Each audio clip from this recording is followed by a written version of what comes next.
नमस्कार मेरे भाई, बहुत बहुत स्वागत है। कैसे हैं आप सब लोग? स्वागत है आपका जीएस की सर्वोत्तम क्लास में, बेहतरीन लेवल का स्वागत।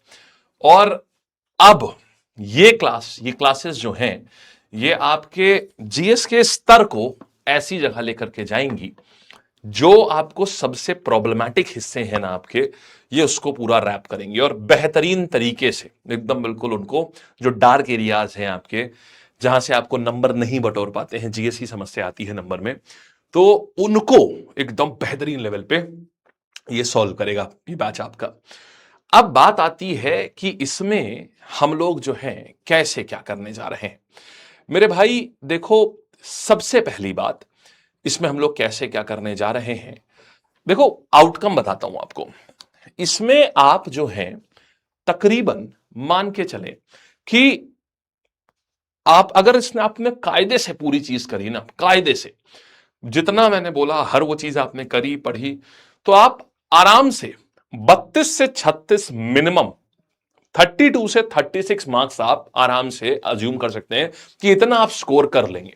आप ज्यादा भी कर सकते हैं। बच्चों ने 38 नंबर, 40 नंबर, 42 नंबर, 43, 44 मार्क्स तक भी करे हैं जीएस में। यस, 43 तक करा है, 44 तक भी करा हुआ है जीएस में, 50 में। और वो भी आप ही जैसे स्टूडेंट्स थे, ऐसे ही पढ़ते थे हमारे साथ।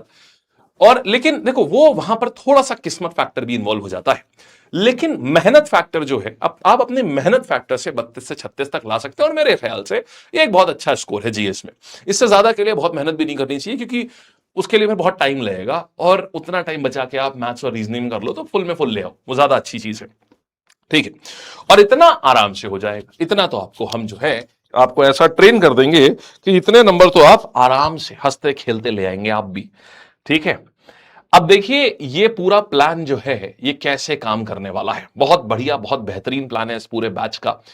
ऐसा हंकी डोरी प्लान है, आपको सुन के भी मजा आएगा और खुद भी करने में बहुत बेहतरीन लगेगा। देखिएगा, अभी 17 आ रहे हैं। ठीक है, सब लोग बताइए कितने आ रहे हैं अभी। सारे बताओ कि अभी कितने नंबर आ रहे हैं। एवरेज मॉक में क्या स्कोर है आपका, बताइएगा जरा। कि अभी तक आप लोग मॉक तो सबने दिए होंगे, कितने कितने स्कोर ऑन एन एवरेज आप लोगों के अभी आते हैं। ओके जी, ठीक है। 17, 19, 21, 15 से 20, 20 से 30, ओके, 107 आ रहे हैं ओवरऑल। ठीक है, और ओवरऑल में भी देखो, अब टारगेट ये है आपका ओवरऑल स्कोर हर हफ्ते 5 से 7 बढ़ना है आपका। ठीक है, देवेश 10 नंबर आ रहे हैं, अरे भाई जया 15 नंबर, आंचल 25 नंबर आ रहे हैं ऑन एन एवरेज। ठीक है, अंकिता 15, और सौरभ आपके 20 से 25 नंबर आ रहे हैं जीएस में। ठीक है, और 15 से, मतलब मोस्टली क्लास जो है 15 से 20, और आपके 24 आ रहे हैं। ओके, ठीक है, बहुत बढ़िया, बहुत बढ़िया, बहुत बढ़िया। ऑलराइट, चलो देखो, ठीक है माही, कोई दिक्कत नहीं, बहुत आराम से हो जाएगा। आइए, 27 मार्क्स आ रहे हैं आपके। ओके नाइस, ठीक है, चलिए वेरी गुड। अब देखो, अब क्या करते हैं यहां पर, 17, 18 ऐसे करके आप लोगों का आ रहा है सब कुछ। ठीक है, मैं समझ गया, सारे मार्क्स देख लिए, 22 से 25। ठीक है, लगभग लगभग इतना आ रहा है, 155 है। ठीक है, अब देखिए जितने भी नंबर हैं अब आपके, अब नंबर आपके बढ़ने शुरू होंगे प्यार से। तो बस इसमें कही गई हर चीज जो भी है, इसको एकदम शब्दशः ऐसे ही फॉलो करिएगा। कैसे होगा ये पूरी क्लासेस, किस तरीके से चलेंगी। देखिए, सबसे पहले हम शुरुआत कर रहे हैं आपकी पॉलिटी की। तकरीबन 10 क्लासेस में हम आपको पूरा पॉलिटी ऐसे है कि हम रिवाइज भी कराएंगे, रिवीजन भी कराएंगे, और साथ में आपको प्रैक्टिस भी कराएंगे। ठीक है, रिवाइज भी कराएंगे और साथ में आपको हम प्रैक्टिस भी कराएंगे। तो रफ्तार आपको भी बहुत अच्छी रखनी होगी, ठीक है ना, रफ्तार बहुत अच्छी आपको रखनी होगी। इसके बाद में पॉलिटी हो गई है, तो कुल मिला के प्लान ये है कि पॉलिटी हो गया, इको हो गया, और स्टैटिक हो गया, और हिस्ट्री हो गया। ठीक है, हिस्ट्री हो गया, तो सब मिला के टोटल लगभग 40 क्लासेस का प्लान हमारा है। 40 क्लासेस के करीब में हम आपको ये पूरा कराएंगे। हिस्ट्री की तकरीबन ऐसे 12 के करीब होंगी, स्टैटिक भी करीब ऐसा 10 के करीब होंगी, ये भी करीब ऐसा 7 के करीब होंगी। ओवरऑल कुछ कम कुछ ज्यादा 40 का इसका प्लान है। और फिर ज्योग्राफी और साइंस जो है वो लगभग बस 20 से 30 क्लासेस वो हैं।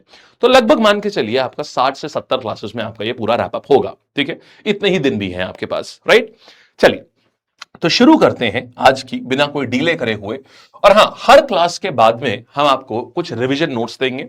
वो रिवीजन नोट्स ऐसे होंगे कि हर क्लास के बाद आपको मिलेगा, वो अभ्यास पत्रिका होगी। वो अभ्यास पत्रिका आपके पास आएगी, पूरी क्लास की संक्षेप में समरी होगी, 1 से 2 पन्नों में बस। और आखिरी में मान 40 की 40 क्लासेस जब हो जाएंगी तो हम उसको कंपाइल करके एक आपको अभ्यास बाइबल देंगे। वो अभ्यास बाइबल 40 से 60 पन्ने की होगी, जिसमें सब कुछ, पूरी जीएस जो होगी रिवीजन करने के लिए, आपको जब भी किसी भी एग्जाम के लिए रिवाइज करना हो, आप बस वो 40 से 80 पन्ने, 60-70 पन्ने की जो वो बुकलेट होगी ना, बस आप उसको रिवाइज कर दीजिएगा, आप पूरा रिवीजन आपका हो जाएगा मेजर मेजर। ठीक है, चलिए, इतनी बात समझ आ गई बढ़िया से, खूब बढ़िया। आओ, क्लास मस्त चल रही है, बिल्कुल नहीं रुक रही है, बहुत बेहतरीन आ रही है। ठीक है, चलिएगा, अब देखिएगा। ओके, नाउ शुरुआत करते हैं। सबसे पहले हम class 1 making of the constitution पे आ रहे हैं।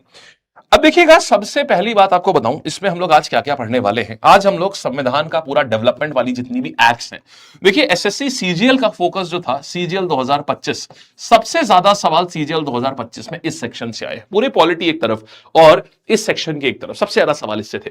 फिर इसके बाद संविधान सभा हम पढ़ेंगे, सोर्सेज हम पढ़ेंगे आज, फिर नेचर और फीचर्स पढ़ेंगे, और फिर हम अंत में पढ़ेंगे प्रीएम्बल। ऑलराइट, तो ये वाली चीजें हैं हमारी, जो कि हमको इस चैप्टर के तहत देखनी है। सबसे पहले अब स्पीड भी बढ़िया रखेंगे। ठीक, आओ। क्या सर रुक रहा है बार बार, ऐसा क्या? Is it? टाइमिंग हमारे यही रहेगी, 6:15 बजे से हमारी जो क्लास होती है 6:15 से रहेगी। क्या सेशन रुक रहा है? एक बार कंफर्म कर देना सारे लोग, और हम भी यहां पर देख लेते हैं। 1 मिनट रुकिएगा। ठीक है, वैसे तो हमारी तरफ सब कुछ मस्त दिख रहा है, बढ़िया चल रहा है। ठीक है, स्टैटिक भी होगी, लिखा तो है स्टैटिक, लिखा तो है स्टैटिक। मस्त चल रहा है? नहीं, ठीक है, बढ़िया चल रहा है।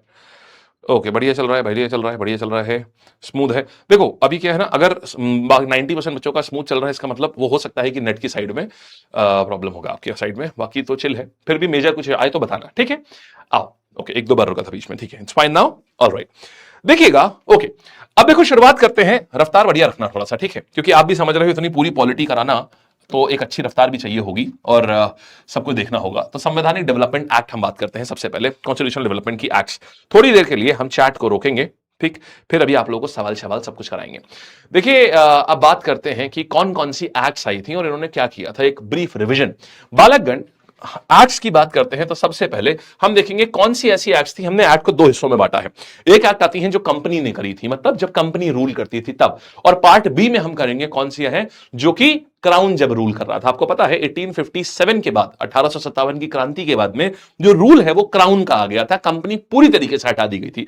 तो एक्ट को 2 हिस्सों में बांटो, कंपनी के दौरान जो एक्ट आई है और क्राउन के दौरान जो एक्ट आई है। अब देखिएगा, कंपनी के दौरान जो एक्ट आई है, सबसे पहली एक्ट पे आते हैं, रेगुलेटिंग एक्ट ऑफ 1773। पीछे कुछ नहीं देखना है, सिर्फ मेरी बात को सुनते रहिए और रिकॉल करते रहिए। जब पूरा हो जाएगा पन्ना तो हम आपको पढ़वा देंगे, ये फिर सवाल भी करवाएंगे इसके लेटेस्ट वाले। देखिए, ब्रिटिश पार्लियामेंट ने पहली बार ईस्ट इंडिया कंपनी के ऊपर कंट्रोल करना शुरू किया था रेगुलेटिंग एक्ट ऑफ 1773 से।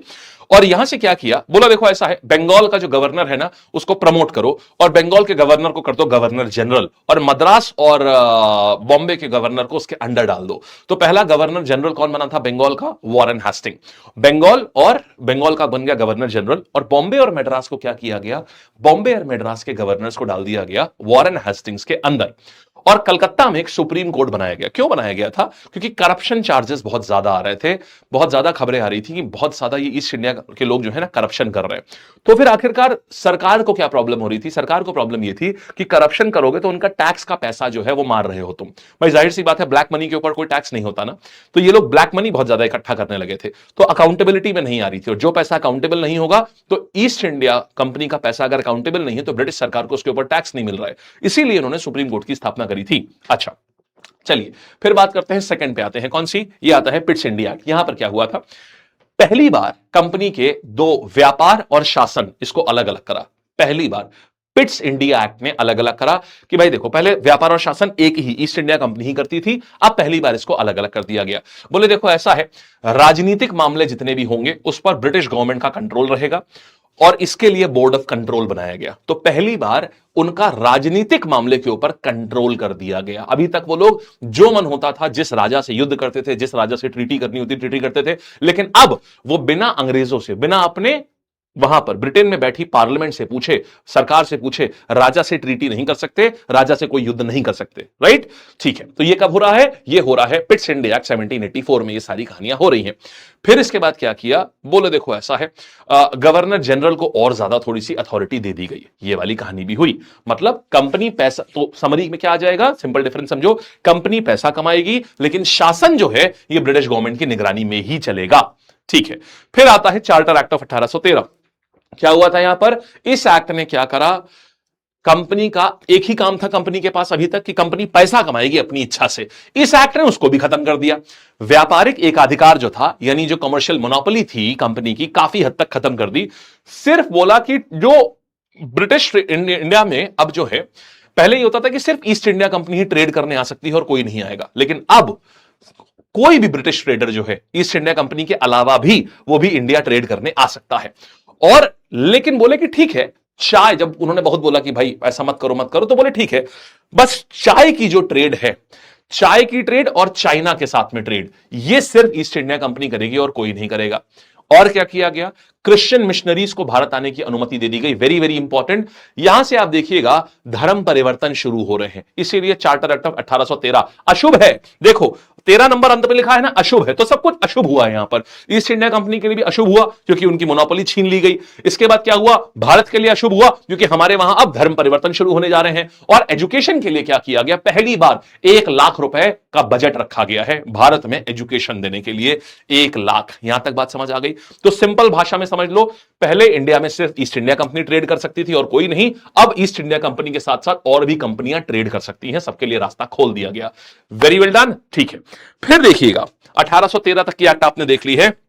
नाउ 1833 में क्या हुआ? बोले देखो ऐसा है, कंपनी को व्यापारिक संस्था पूरी तरीके से खत्म कर दिया। बोला तुम जो हो अब प्योरली प्रशासनिक बॉडी हो, एक एडमिनिस्ट्रेटिव बॉडी हो, नो कमर्शियल काम, तुम कमर्शियल एक्शंस करोगे ही नहीं। अब क्या बोला? कमर्शियल एक्शन जीरो कर दिए। तो 1833 में क्या किया गया? ट्रेड मोनोपोली पूरी खत्म कर दी गई। बोला अब ईस्ट इंडिया कंपनी जो है, अब ये एक व्यापारी संस्था नहीं रही, ये पूरी तरीके से प्रशासनिक संस्था बन गई, मतलब एडमिनिस्ट्रेशन करेगी इंडिया के ऊपर। तो एक प्रकार से ब्रिटिश क्राउन 1833 के बाद एडमिनिस्ट्रेशन कर रहा था ईस्ट इंडिया कंपनी से, सारे लोगों के ऊपर एडमिनिस्ट्रेशन करवा रहा था। समझ गए? और गवर्नर जनरल ऑफ बंगाल को बना दिया पूरे भारत का राजा, गवर्नर जनरल ऑफ इंडिया बना दिया यहां पर, क्योंकि यहां पर अब क्या था, 33 में प्योर एडमिनिस्ट्रेशन की तरफ ये शिफ्ट हो चुके थे। अब व्यापारिक काम नहीं रह गया, प्योर एडमिनिस्ट्रेशन। इसीलिए बंगाल से निकाल के उसको इंडिया का बना दिया गवर्नर जनरल, और उसका नाम है लॉर्ड विलियम बेंटिक। कंपनी का कमर्शियल वर्क खत्म कर दिया, ठीक है। और पूरे ब्रिटिश इंडिया के लिए लॉ मेकिंग, मतलब क्योंकि एडमिनिस्ट्रेशन है हमारा, तो हमें देखो एडमिनिस्ट्रेशन करने के लिए तो आपको कानून बनाना पड़ता है, तो पूरे इंडिया का कानून मेकिंग पावर जो है वो गवर्नर जनरल को दे दी कि तुम, अब क्योंकि तुमको एडमिनिस्ट्रेशन करना है। ये सवाल आता है कि बताओ किसके तहत हुआ था ये? तो पहली बार आप देखिए पॉलिटी में आगे जाकर के आप लॉ मेकिंग पढ़ेंगे कि लॉ मेकिंग कितना डाइवर्स प्रोसेस है, आप समझिएगा। लेकिन पहली बार आपने पूरे इतिहास में आप लॉ मेकिंग पढ़ रहे हैं, पहली बार लॉ मेकिंग पावर किसके पास आई है? सिर्फ एक आदमी के पास केंद्रित हो गई, गवर्नर जनरल ऑफ इंडिया के पास केंद्रित हो गई पूरी लॉ मेकिंग पावर 1833 में। जबकि लॉ बनाने के लिए आज 800 लोगों की संसद होती है हमारे पास में, 800 लोगों की संसद है, जो कि 1833 में सिर्फ एक आदमी बनाता था पूरे इंडिया के लिए लॉज, ठीक है। तो ये हो गया चार्टर एक्ट ऑफ 1833। फिर थोड़ा और आगे, अब आपको पता है कंपनी कोई भी कमर्शियल काम नहीं करती है, सिर्फ एडमिनिस्ट्रेशन काम करती है और कुछ नहीं करती है। थोड़ा 20 साल और आगे आते हैं। अब आते हैं कंपनी, आपको पता है कि अभी कोई भी काम, तो एक बार टाइमलाइन पे देखते हैं। 1813 में क्या हुआ? यहां पर कॉमर्शियल थोड़ा सा कम हुआ, है ना। कॉमर्शियल जो है, मतलब 1813 में थोड़ा सा कमर्शियल को कम किया गया, है ना। और एडमिनिस्ट्रेशन जो है इसको थोड़ा बढ़ाया गया, ठीक है, इसको थोड़ा बढ़ाया गया। फिर 1833 में क्या किया गया? 1833 में कमर्शियल को क्या करा गया? जीरो, ऑलमोस्ट जीरो कर दिया गया, और एडमिनिस्ट्रेशन 100% कर दिया गया, ठीक है। एडमिनिस्ट्रेशन कैसा करा गया? ये 100%। लॉ मेकिंग पावर गवर्नर, अब 100%, तो गवर्नर जनरल को भी प्रमोट करके इंडिया का बना दिया गया। कंट्रोल कौन कर रहा है? वहां वाली बॉडी। अब ब्रिटिश सरकार कंट्रोल कर रही है ईस्ट इंडिया कंपनी के थ्रू पूरे भारत को। नाउ 1853 नेक्स्ट, यही सबसे ज्यादा आया है पिछली बार सीजीएल 2025 में सबसे ज्यादा। 53 में क्या किया, एडमिनिस्ट्रेशन करना है ना, थोड़ा और ज्यादा एडमिनिस्ट्रेशन को और बेटर करते हैं। फिर गवर्नर जनरल की काउंसिल अभी तक सिर्फ एक होती थी, अब बोले कि देखो ऐसा है, हम इसको भी अलग अलग दो हिस्सों में बांटेंगे 1853 में, क्योंकि 33 में प्योर एडमिनिस्ट्रेशन किया, फिर अब प्योर एडमिनिस्ट्रेशन चल रहा है तो सोचे थोड़ा और इसको बेहतर करते हैं। कैसे बेहतर करते हैं, हम इसको दो हिस्सों में बांटते हैं। पहला हमने बोला कि हम इसके एग्जीक्यूटिव फंक्शन होंगे, इसके लेजिस्लेटिव फंक्शन होंगे। इसका मतलब क्या हुआ समझो, गवर्नर जनरल अकेला तो पूरे लॉज बना नहीं पाएगा, तो पहले बोले कि एग्जीक्यूटिव और लेजिस्लेटिव फंक्शन अलग अलग कर दिए। मतलब लॉ बनाने वाले फंक्शंस अलग थे, उसके लिए एक अलग काउंसिल होती थी, और उन लॉज को लागू करने वाला, जैसे मान लीजिए कोई होम मिनिस्टर है, कोई एजुकेशन मिनिस्टर है, उसके लिए एक अलग काउंसिल। माने अब गवर्नर जनरल के पास दो अलग अलग काउंसिल थी, दो अलग अलग ग्रुप थे समझ लो। एक ग्रुप लॉ बनाता था, एक ग्रुप के पास सारी ताकत थी उसको लागू करवाने के लिए, पैसा था उसको एनफोर्स कराने के लिए, ये वाली। इसके बाद सिविल सर्विसेज में ओपन कंपटीशन का रास्ता खोला गया कि इंडियंस भी अब उसमें पार्ट ले सकते हैं। तो ये क्या हो गया, ये भी 1853, क्योंकि अब एडमिनिस्ट्रेशन को बेटर करते चले जा रहे हैं। तो यहां पर क्या हो रहा है, इंडियन इंपीरियल सिविल सर्विसेज में अब और क्या हो रहा है, इंडियन भी आ रहे हैं। तो ये कुछ बातें आ जाती हैं मेजर। तो इंडियंस की एंट्री कब से हुई है, 1853 से 1853 से पहले। इसके पहले क्या होता था, पहले बड़े पद ना मोस्टली नॉमिनेशन के थ्रू होते थे। जो भी बड़े पद थे एडमिनिस्ट्रेशन के, वो कभी ब्रिटिश सरकार का कोई लॉयल राजा है तो उसके बेटे को दे दिया गया, ऐसा होता था। अब एग्जाम बेस्ड सिलेक्शन शुरू हुआ पहली बार इंडिया में। सोचिए आप जिस एग्जाम की तैयारी कर रहे हैं ना, इसकी शुरुआत हुई थी 1853 में, एसएससी रेलवे की नहीं। मतलब एग्जाम बेस्ड पद भरे जाएंगे, मेरिट के माध्यम से पद भरे जाएंगे, किसी चाटुकारिता से नहीं भरे जाएंगे। इसकी शुरुआत 1853 में हुई थी। तो ये तो आपके लिए सबसे गोल्डन ईयर हो गया यार, है ना, सबसे गोल्डन ईयर हो गया। चलिए अच्छा, यहां तक आपने देखा। अब जरा आते हैं यहां पर, एक रीडिंग मारिएगा जरा, यहां पर एक रीडिंग मार लो जरा एक बार। ओपन कंपटीशन हो गया, ICS territories held the trust in territories held interest for the crown. मतलब पहली बार बोला था कि इंटरेस्ट फॉर द क्राउन का मतलब जितनी भी ब्रिटिश टेरिटरीज हैं वो सब क्राउन की टेरिटरीज हैं। ब्रिटिश टेरिटरीज का नाम लेना शुरू कर दिया था कि ये जो इंडिया में टेरिटरीज जो ईस्ट इंडिया कंपनी की हैं वो ब्रिटिशर्स की टेरिटरीज हैं। मतलब क्वीन की टेरिटरी है सारी की सारी, इंडिया में जितनी भी ईस्ट इंडिया कंपनी के पास जमीनें थी। अब यहां पर आते हैं क्राउन रूल एक्ट्स। अब इस पे थोड़ा सा आएंगे। इस पे आने से पहले मैं आपको ये दिखा दूं कि सवाल देखो कैसे आते हैं। एक आध सवाल करा देते हैं ताकि आपको थोड़ा सा आइडिया लग जाए। चलिए जरा सवाल को देखिएगा, जरा सवाल को देखिएगा, और हम देखते हैं कि आपके लिए यहां पर और भी कुछ किया जाए। जरा रुको।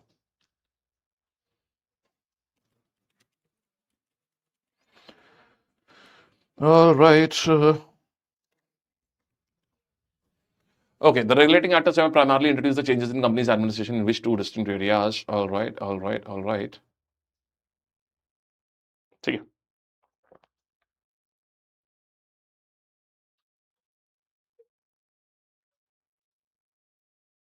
सारे लोग। अच्छा, ओ पोल, ओ सॉरी, चैट बंद है, चैट बंद है, खोल दिया। द रेगुलेटिंग एक्ट ऑफ 1773 ने प्राइमरली इंट्रोड्यूस करे चेंजेस कंपनी के एडमिनिस्ट्रेशन में। कौन से दो डिस्टिंक्ट एरियाज में, आपको अगर याद होगा तो इसने क्या किया था, कंपनी का जुडिशियल सिस्टम और उसके रेवेन्यू कलेक्शन में, कंपनी की मिलिट्री स्ट्रैटेजी में और उसके ट्रेड रेगुलेशन में। रेगुलेटिंग एक्ट ऑफ 1773 की बात हो रही है ये। रेगुलेटिंग एक्ट ऑफ 1773 में आप पहले अपने आप से सोचिए, आपको याद होगा यहां पर पोल पोल पोल,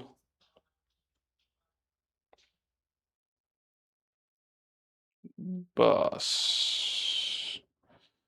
अभी आंसर बहुत कम लोगों ने दिया है इसमें।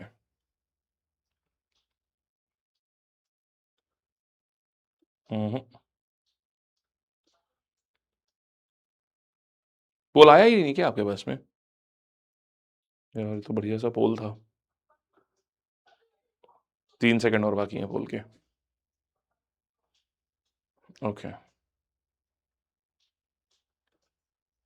लीडर बोर्ड में अभिजीत, अमन, माही एंड अंकित, ये टॉप वाले जो स्टूडेंट्स आए हैं। ओके, ए है, ठीक है, शाबाश, ए है, ठीक है, कोई बात नहीं। ए है, डी है, all right all right all right. Anmol अभी बता देंगे। वन है, डी ए डी सबने दिया। अब आओ दोनों का, कंपनी का जुडिशियल सिस्टम और उसका रेवेन्यू कलेक्शन। ठीक है, 1773 में क्या हुआ था मेरे भाई, अगर आपको याद होगा हम लोगों ने अभी अभी क्या पढ़ा था। 1773 में सबसे पहले जो गवर्नर जनरल थे, कहां के, गवर्नर जनरल ऑफ बंगाल को, मतलब गवर्नर ऑफ बंगाल को गवर्नर जनरल ऑफ बंगाल बना दिया गया था, हाँ या ना। फिर गवर्नर्स को उनके नीचे रख दिया गया था और पहला सुप्रीम कोर्ट आया था। ठीक है, तो कंपनी का जुडिशियल सिस्टम और उसका रेवेन्यू कलेक्शन, देखो जुडिशियल सिस्टम तो ठीक है, लेकिन उसका रेवेन्यू कलेक्शन के बारे में तो कोई बात नहीं हुई है। रेवेन्यू कलेक्शन में तो कोई बदलाव नहीं हुआ था उसका। हाँ, जुडिशियल सिस्टम आप बोल सकते हो कि इसीलिए सुप्रीम कोर्ट की स्थापना करी गई थी। ठीक है, हम अभी इसको रखते हैं। कंपनी का मिलिट्री स्ट्रैटेजी में बदलाव किया गया और उसके ऊपर ट्रेड रेगुलेशन लगाए गए। बालकगंज 1773 में तो मिलिट्री की कोई बात ही नहीं हुई थी, तो ये आंसर तो हो ही नहीं सकता। कंपनी का बैंकिंग सिस्टम, उसके पोर्ट और एडमिनिस्ट्रेशन, नहीं यार ऐसी भी कोई बात नहीं हुई थी। कंपनी का बैंक तो कुछ स्थापना ही नहीं हुई थी। कंपनी का constitution at home and it's territorial control in India, अगर आपको अब याद हो तो ईस्ट इंडिया कंपनी ने सबसे पहले यहां पर क्या हुआ, टेरिटोरियल कंट्रोल इन इंडिया और कंपनी का कॉन्स्टिट्यूशन एट होम, मतलब कि क्या क्या बदलाव आए थे, कंपनी के कॉन्स्टिट्यूशन में बदलाव आ रहे थे।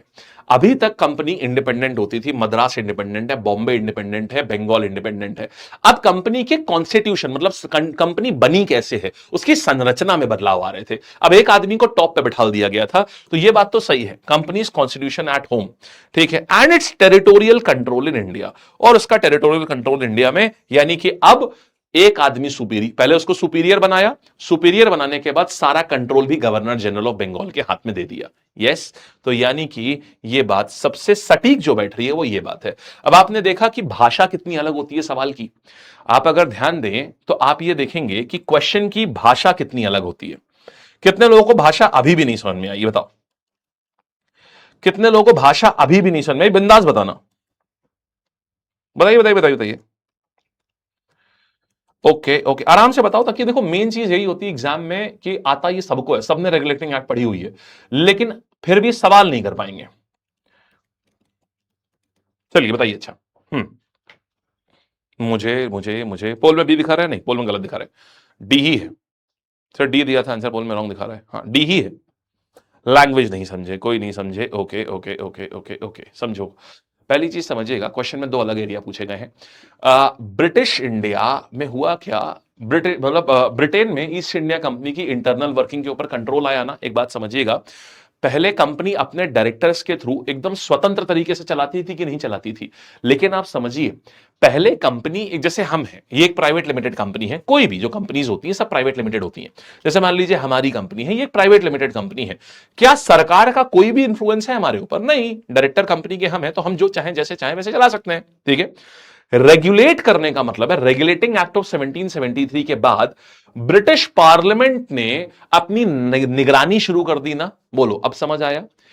कंपनी की कॉन्स्टिट्यूशन एट होम, मतलब ये इसका मतलब क्या हुआ, अब ब्रिटिश पार्लियामेंट ने, एट होम मतलब ब्रिटिश पार्लियामेंट ने अब अपनी निगरानी कर दी किसके ऊपर, कंपनी की फंक्शनिंग के ऊपर। तो ये चीज हुई रेगुलेटिंग एक्ट 1773, अब ब्रिटिश पार्लियामेंट उसकी पूरी फंक्शनैलिटी के ऊपर नजर बना रही है, कोई कौन सा गवर्नर किसके नीचे काम करेगा, कहां काम करेगा।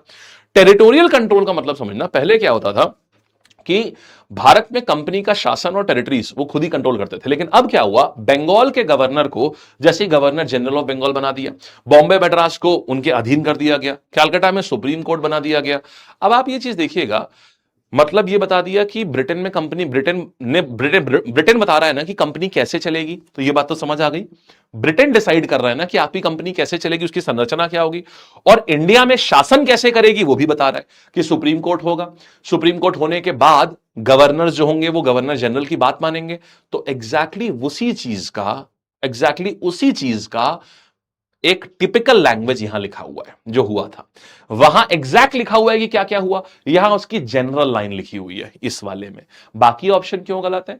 ये वाला जुडिशियल सिस्टम में बदलाव हुआ, लेकिन रेवेन्यू कलेक्शन पे तो इसका कोई भी वो नहीं था, इसीलिए काटा खाली बस इसको। और मिलिट्री स्ट्रैटेजी और ट्रेड रेगुलेशन के ऊपर भी कोई फोकस नहीं था, ये भी गलत हो गया। कंपनी का बैंकिंग सिस्टम था ही नहीं, तो ये भी गलत हो गया। तो अगर सिलेक्शन से नहीं तो एलिमिनेशन से आप इसको आराम से सॉल्व कर सकते थे। ठीक है, आगे बढ़ते हैं, यही चीज सीखनी है सीजीएल 2025 में। देखना, पिट्स इंडिया एक्ट 1784 की थ्री, उसने कैसे कंट्रीब्यूट किया ब्रिटिश एडमिनिस्ट्रेशन इंडिया में जो है उसको यूनिफाई करने के लिए, कैसे उसने यूनिफाई किया, मतलब एक कैसे बनाया उसने। अब देखो, आपको पिट्स इंडिया एक्ट आती है, लेकिन सवाल देखो कैसे पूछ रहा है, उसके अंदर का पूरा एनालिसिस पूछ रहा है। शुरू करेंगे। शाबाश यार।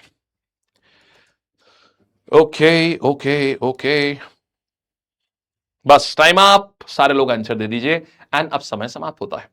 आपने यहां भी देखा, आपको ऑलरेडी चीजें आती थी, लेकिन सवाल कैसा पूछा गया, इसकी लैंग्वेज बिल्कुल अलग अलग थी। कैसे हुआ है देखिए, बोल रहा है, इस क्वेश्चन में पूछा गया है कि पिट्स इंडिया एक्ट 1784 ने ब्रिटिश एडमिनिस्ट्रेशन को यूनिफाई कैसे किया। देखो, पहले बॉम्बे, बंगाल, मद्रास, ये काफी हद तक अलग अलग तरीके से काम करती थी। इस एक्ट ने governor general of Bombay Madras को गवर्नर एक उनके ऊपर एक और हायर अथॉरिटी बैठाल दी ना, ऐसे समझो। पहले तीन ब्रांचेस अपनी अपनी दिशा में अलग अलग चल रही थी, अब गवर्नर जनरल को हेड बना दिया, ताकि सारी प्रेसिडेंसीज एक सेंट्रल डायरेक्शन में चलेंगी ना, जिधर की तरफ गवर्नर जनरल लेकर के जाएगा। बस ये कहानी हो गई है, ठीक है। अब बाकी क्यों गलत है ये भी समझो, तो हम यहां पर क्या करेंगे, ये वाला एकदम सही हो गया। By allowing governors at Bombay Madras to act independently, ये तो था ही नहीं। Dissolving the court of directors completely, भाई इसमें तो अपॉइंट करे गए थे, खत्म नहीं हुए थे, वो तो बना था कोर्ट ऑफ डायरेक्टर्स, ये भी नहीं। और transferring all power directly to the British crown, ये तो हुआ ही नहीं, तो 1858 में हुआ था। यस, सवाल का नेचर देखो, तुमको पता था पिट्स इंडिया एक्ट क्या है, लेकिन उसकी साइकोलॉजी पूछी गई तुमसे, ठीक है। आइएगा, कौन सा statement government of India act, अच्छा अब तो मैं वापस लेके चलते हैं, ये वाली एक्ट हमने नहीं पढ़ाई है अभी आपको, ठीक है। तो क्या सीखा आपने, it is not the act which is important, ठीक है। It is not the act which is important, it is basically उसका पीछे का पर्पस क्या है, वो आपको क्वेश्चन सॉल्व करते करते ही आएगा, ठीक है। शुरू करा जाए, तो अब हम क्राउन रूल्स की बात करते हैं कि क्राउन के टाइम पे कौन कौन सी एक्ट आई हैं। कोई डाउट अभी तक किसी को भी? शाबाश, चलिए तो वापस से let's get started. Language is very very very important, है ना। कंसेप्ट, कोर कंसेप्ट क्या है कि उससे हो क्या रहा है, रटना नहीं, रटने से काम नहीं चलेगा, उसका कोर कंसेप्ट जानना होगा। चलिए आगे आते हैं।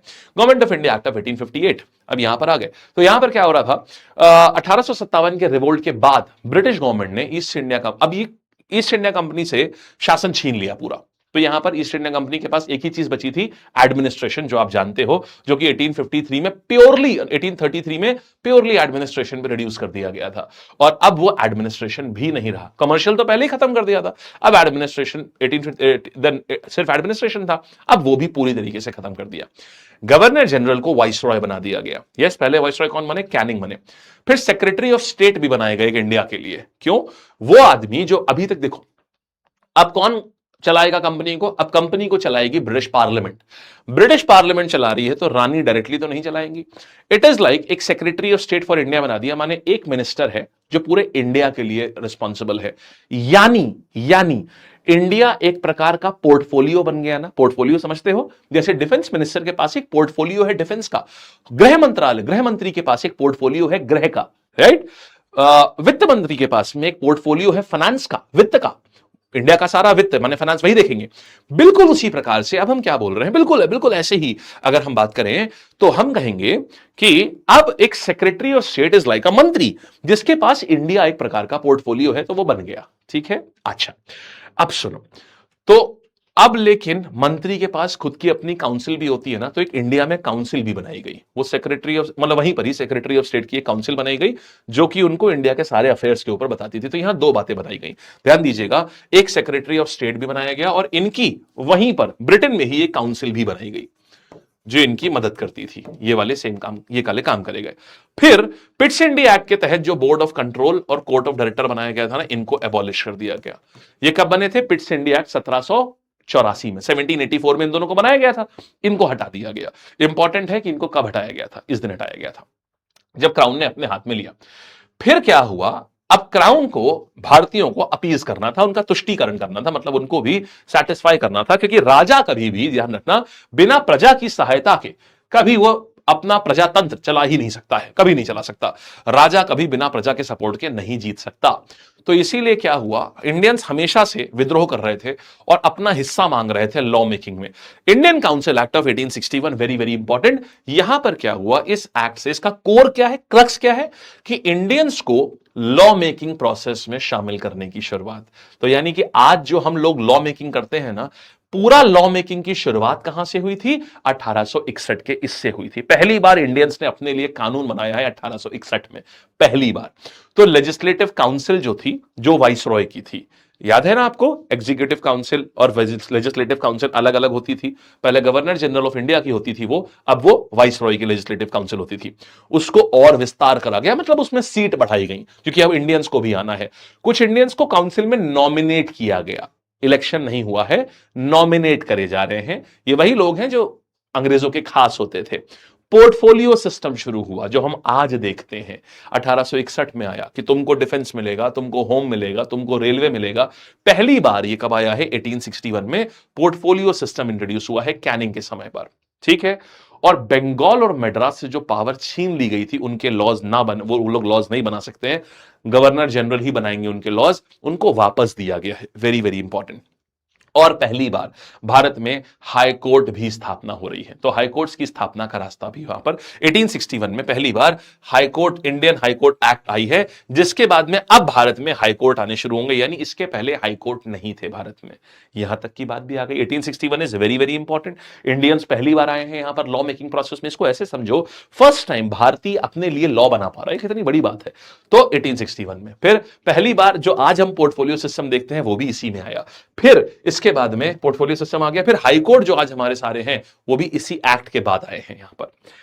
तो सुप्रीम कोर्ट सबसे पहले आया 1773 में। वो सुप्रीम कोर्ट बस नाम का था, बेसिकली करप्शन कोर्ट था। सुप्रीम वाज नॉट सुप्रीम, क्योंकि और कोई कोर्ट ही सच मेजर नहीं थे। तो वो सुप्रीम कोर्ट, आज वाले सुप्रीम कोर्ट से मत सोचना कि आज सुप्रीम कोर्ट है, उस समय सुप्रीम कोर्ट आया था, नहीं। उस समय जो सुप्रीम कोर्ट आया था, वो बस एक करप्शन को रोकने के लिए कोर्ट था, बस, और नहीं, और कुछ नहीं था। उसका खाली नाम सुप्रीम कोर्ट था, बस। Indian council act 1909। यहां पर क्या हुआ, आपको याद होगा, वाइसरॉय की, अभी हमने बात करी 1861 में, वाइसरॉय की लेजिस्लेटिव काउंसिल को एक्सपैंड किया गया था, ताकि उसमें थोड़े इंडियंस को भी भरा जा सके। उनको नॉमिनेट किया जाता था, राइट, ताकि इंडियंस खुश हो जाए कि अरे वाह, हम भी लॉ बना रहे हैं, ठीक है। अब 1909 में क्या किया गया, बोले कुछ सीटें ना हम मुस्लिम्स के लिए रिजर्व करेंगे, सिर्फ मुस्लिम्स के लिए, वो उनके लिए रिजर्व होंगी। और अब तक सीटों पे इलेक्शन भी शुरू हो चुके थे। पहले नॉमिनेशन से शुरुआत हुई थी, फिर धीमे धीमे इलेक्शन भी आ गए। तो अब जो लोग लॉ बना रहे हैं, वो इलेक्शन भी हो रहा है उनका। अब आप सोचिए, बिल्कुल वैसा धीमे धीमे प्रोसेस बन रहा है ना, जो हम लोग आज फॉलो करते हैं। जो लोग हमारे लॉज बना रहे हैं, उनको हम ही चुन के भेज रहे हैं। तो यहां पर क्या आया, मुस्लिम्स के लिए सेपरेट इलेक्टोरेट, मतलब जो मुस्लिम सीटें हैं, जहां मुस्लिम्स खड़े हैं, उस पर सिर्फ मुस्लिम्स ही वोट दे सकते हैं और कोई वोट नहीं दे सकता, ठीक है। तो कम्युनल इलेक्टोरेट्स हो गए। लॉर्ड मिंटो को बोलते हैं कम्युनल इलेक्टोरेट्स का जनक बोलते हैं। और वाइसरॉय की जो काउंसिल है, उसमें आने वाले जो पहले इंडियन हैं, वो कौन बने, एसपी सिन्हा, वाइसरॉय काउंसिल के पहले व्यक्ति। मतलब अब देखो, एक ही इलेक्शन में, इसका मतलब क्या था, मुद्दे की बात है, एक ही इलेक्शन में सब लोग साथ में वोट नहीं कर सकते हैं। मुस्लिम सीट्स के लिए सिर्फ मुस्लिम वोटर्स ही वोट करेंगे। वो मुस्लिम वोटर्स की लिस्ट अलग से होती थी, वो लोग सिर्फ मुस्लिम सीट्स के लिए वोट करेंगे। ये हो गया। फाइनली हमारे पास में फिर क्या आता है, government of India act of 1919, very very important act. अब क्या हो रहा है, इसको मॉन्टेक केम्सफोर्ड बोलते हैं। प्रोविंसेस में डायरकी शुरू हुई। प्रोविंसेस का मतलब क्या हो गया, जैसे मद्रास एक प्रोविंस है, बॉम्बे एक प्रोविंस है, उत्तर प्रदेश वाली जो united province of Agra and Awadhi एक प्रोविंस है। हर प्रोविंस में एक गवर्नर होता था।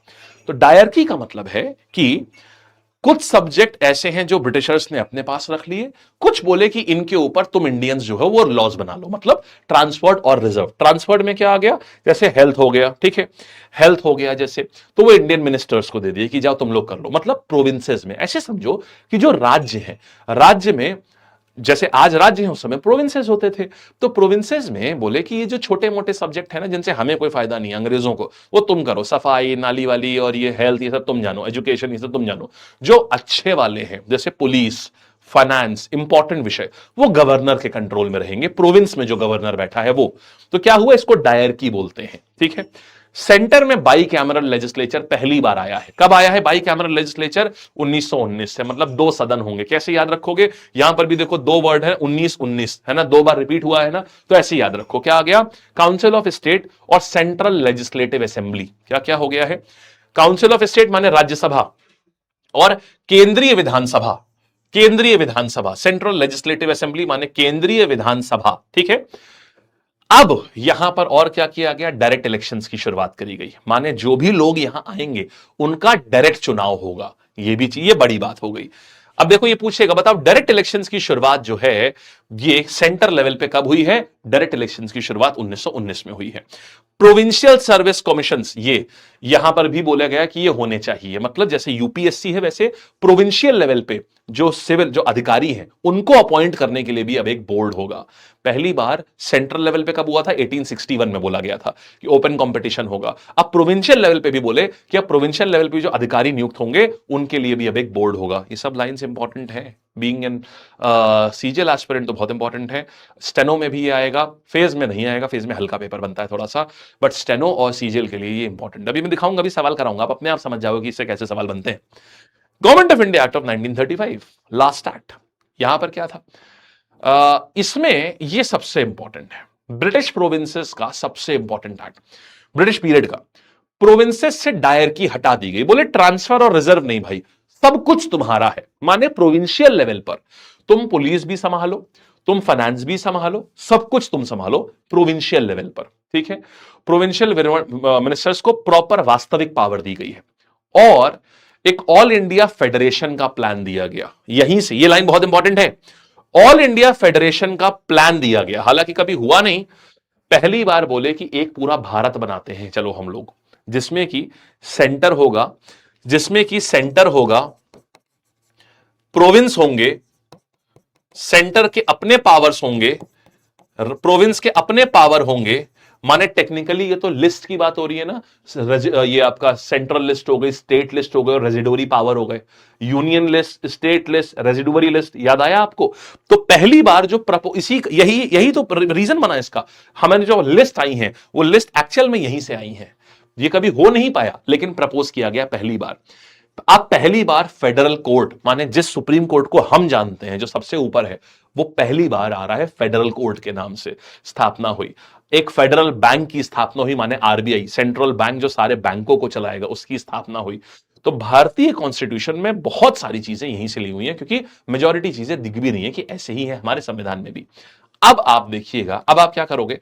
अब जरा आप देखिए, आपने सारे एक्ट कर लिए, अब हम इसके सवाल करने जा रहे हैं। अब आप देखिएगा इनके सवाल आए कैसे हैं, किस प्रकार से ये सवाल होते हैं। आइएगा, देखो ये कर चुके हम लोग, ये कर चुके हम लोग, यहां आते हैं। State with regard to the government of India act of 1919, 1919 की जो मॉन्टेग कैम्सफोर्ड रिफॉर्म थी, बताइए कौन सी बात संवैधानिक इंप्लीकेशन के हिसाब से सही है? इसने डायरकी इंट्रोड्यूस करी थी और उससे इंडियन मिनिस्टर के पास में डिफेंस और फॉरेन अफेयर्स आ चुका था।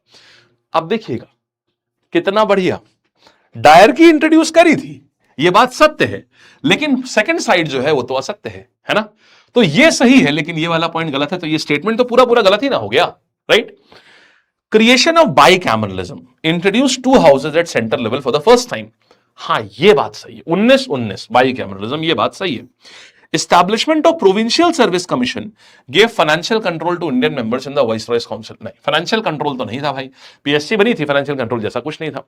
Transferred and reserve subject created functional overlap between central and provincial powers. Okay, तो हमसे माने कि ये आपका ट्रांसफर्ड एंड रिजर्व सब्जेक्ट जो है, लैंग्वेज देख रहे हो, लैंग्वेज देख रहे हो, धीमे धीमे ये सवालों की लैंग्वेज जो है एकदम पीसीएस लेवल के जो क्वेश्चंस होते हैं उसके ऊपर जा रही है।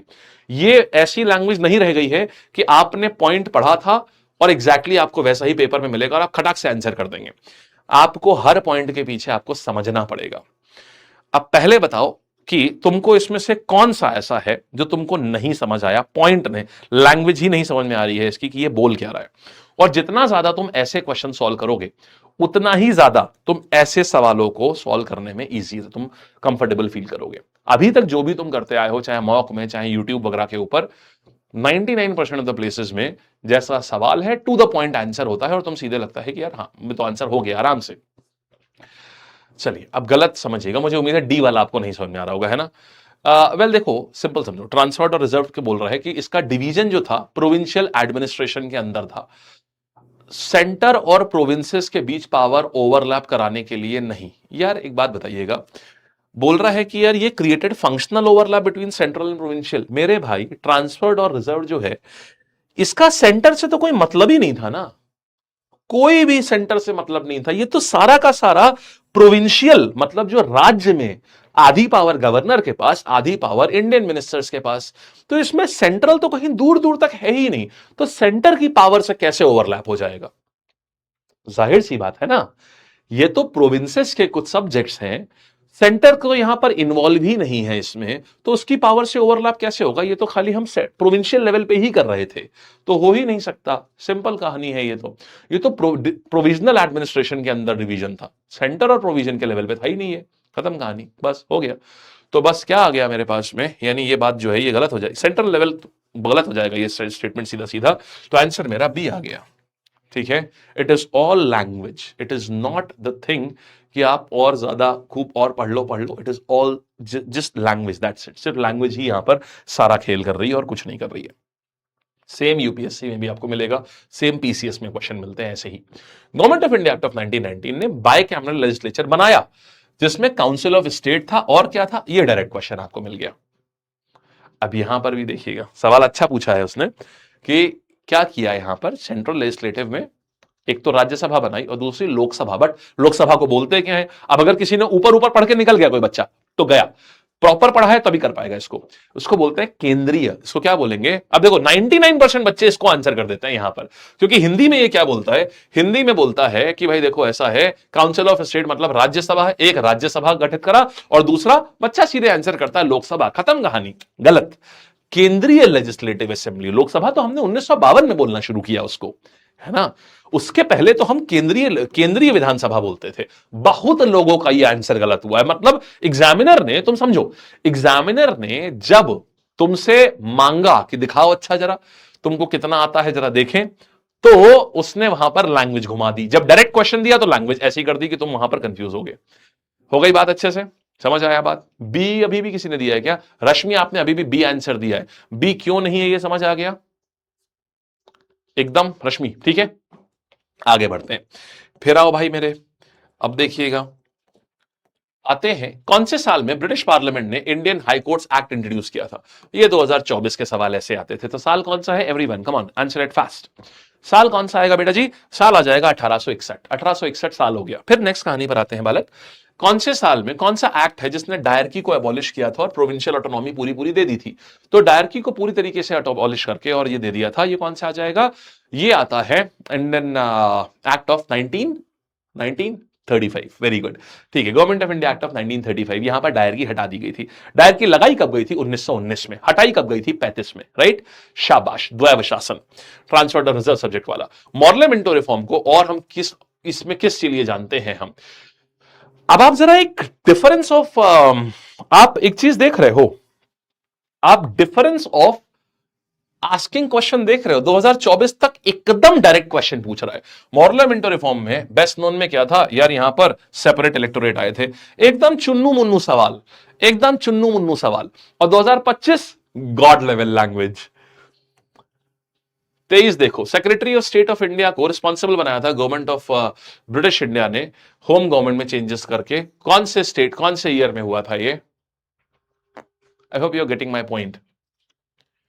मैं ऐसा सोच रहा हूं कि देखो, ये तो पक्का है कि तुमको इस लेवल के सवाल पे तो तुम्हें मजा भी नहीं आएगी और तुम समझ चुके हो कि डिफरेंस क्या है। सोच रहा हूं कि आज हमने जो तुम्हें पढ़ाया है उसके ऊपर एक क्विज लगा दूं, एक क्विज लगा दूं उसके ऊपर, जिसमें कि इसी टाइप की लैंग्वेज इस्तेमाल हो। क्या कहते हो? क्या कहते हो? आंसर आए 1858। ठीक है, आगे बढ़ते हैं। मैं दिखाना चाहता था तुमको कि 23, 24, 25 में डिफरेंस देखो कैसे आया है। The rule of east India company was ended in British India under the government of India act of, सवाल है कोई? फिर देखिएगा, in which of the following governor of India act did the Montagu Chelmsford ने कब लेकर के dyarchy introduce कर दी? फ्री फंड में पास कर ले पेपर, है ना, फ्री फंड में पास कर ले पेपर। ठीक है, चलिए अच्छा, अब आगे आते हैं, संविधान सभा के ऊपर आते हैं। Let's move on to next one. अगला टॉपिक आता है, नोट करता हूं, रुको एक सेकेंड, कर दूंगा।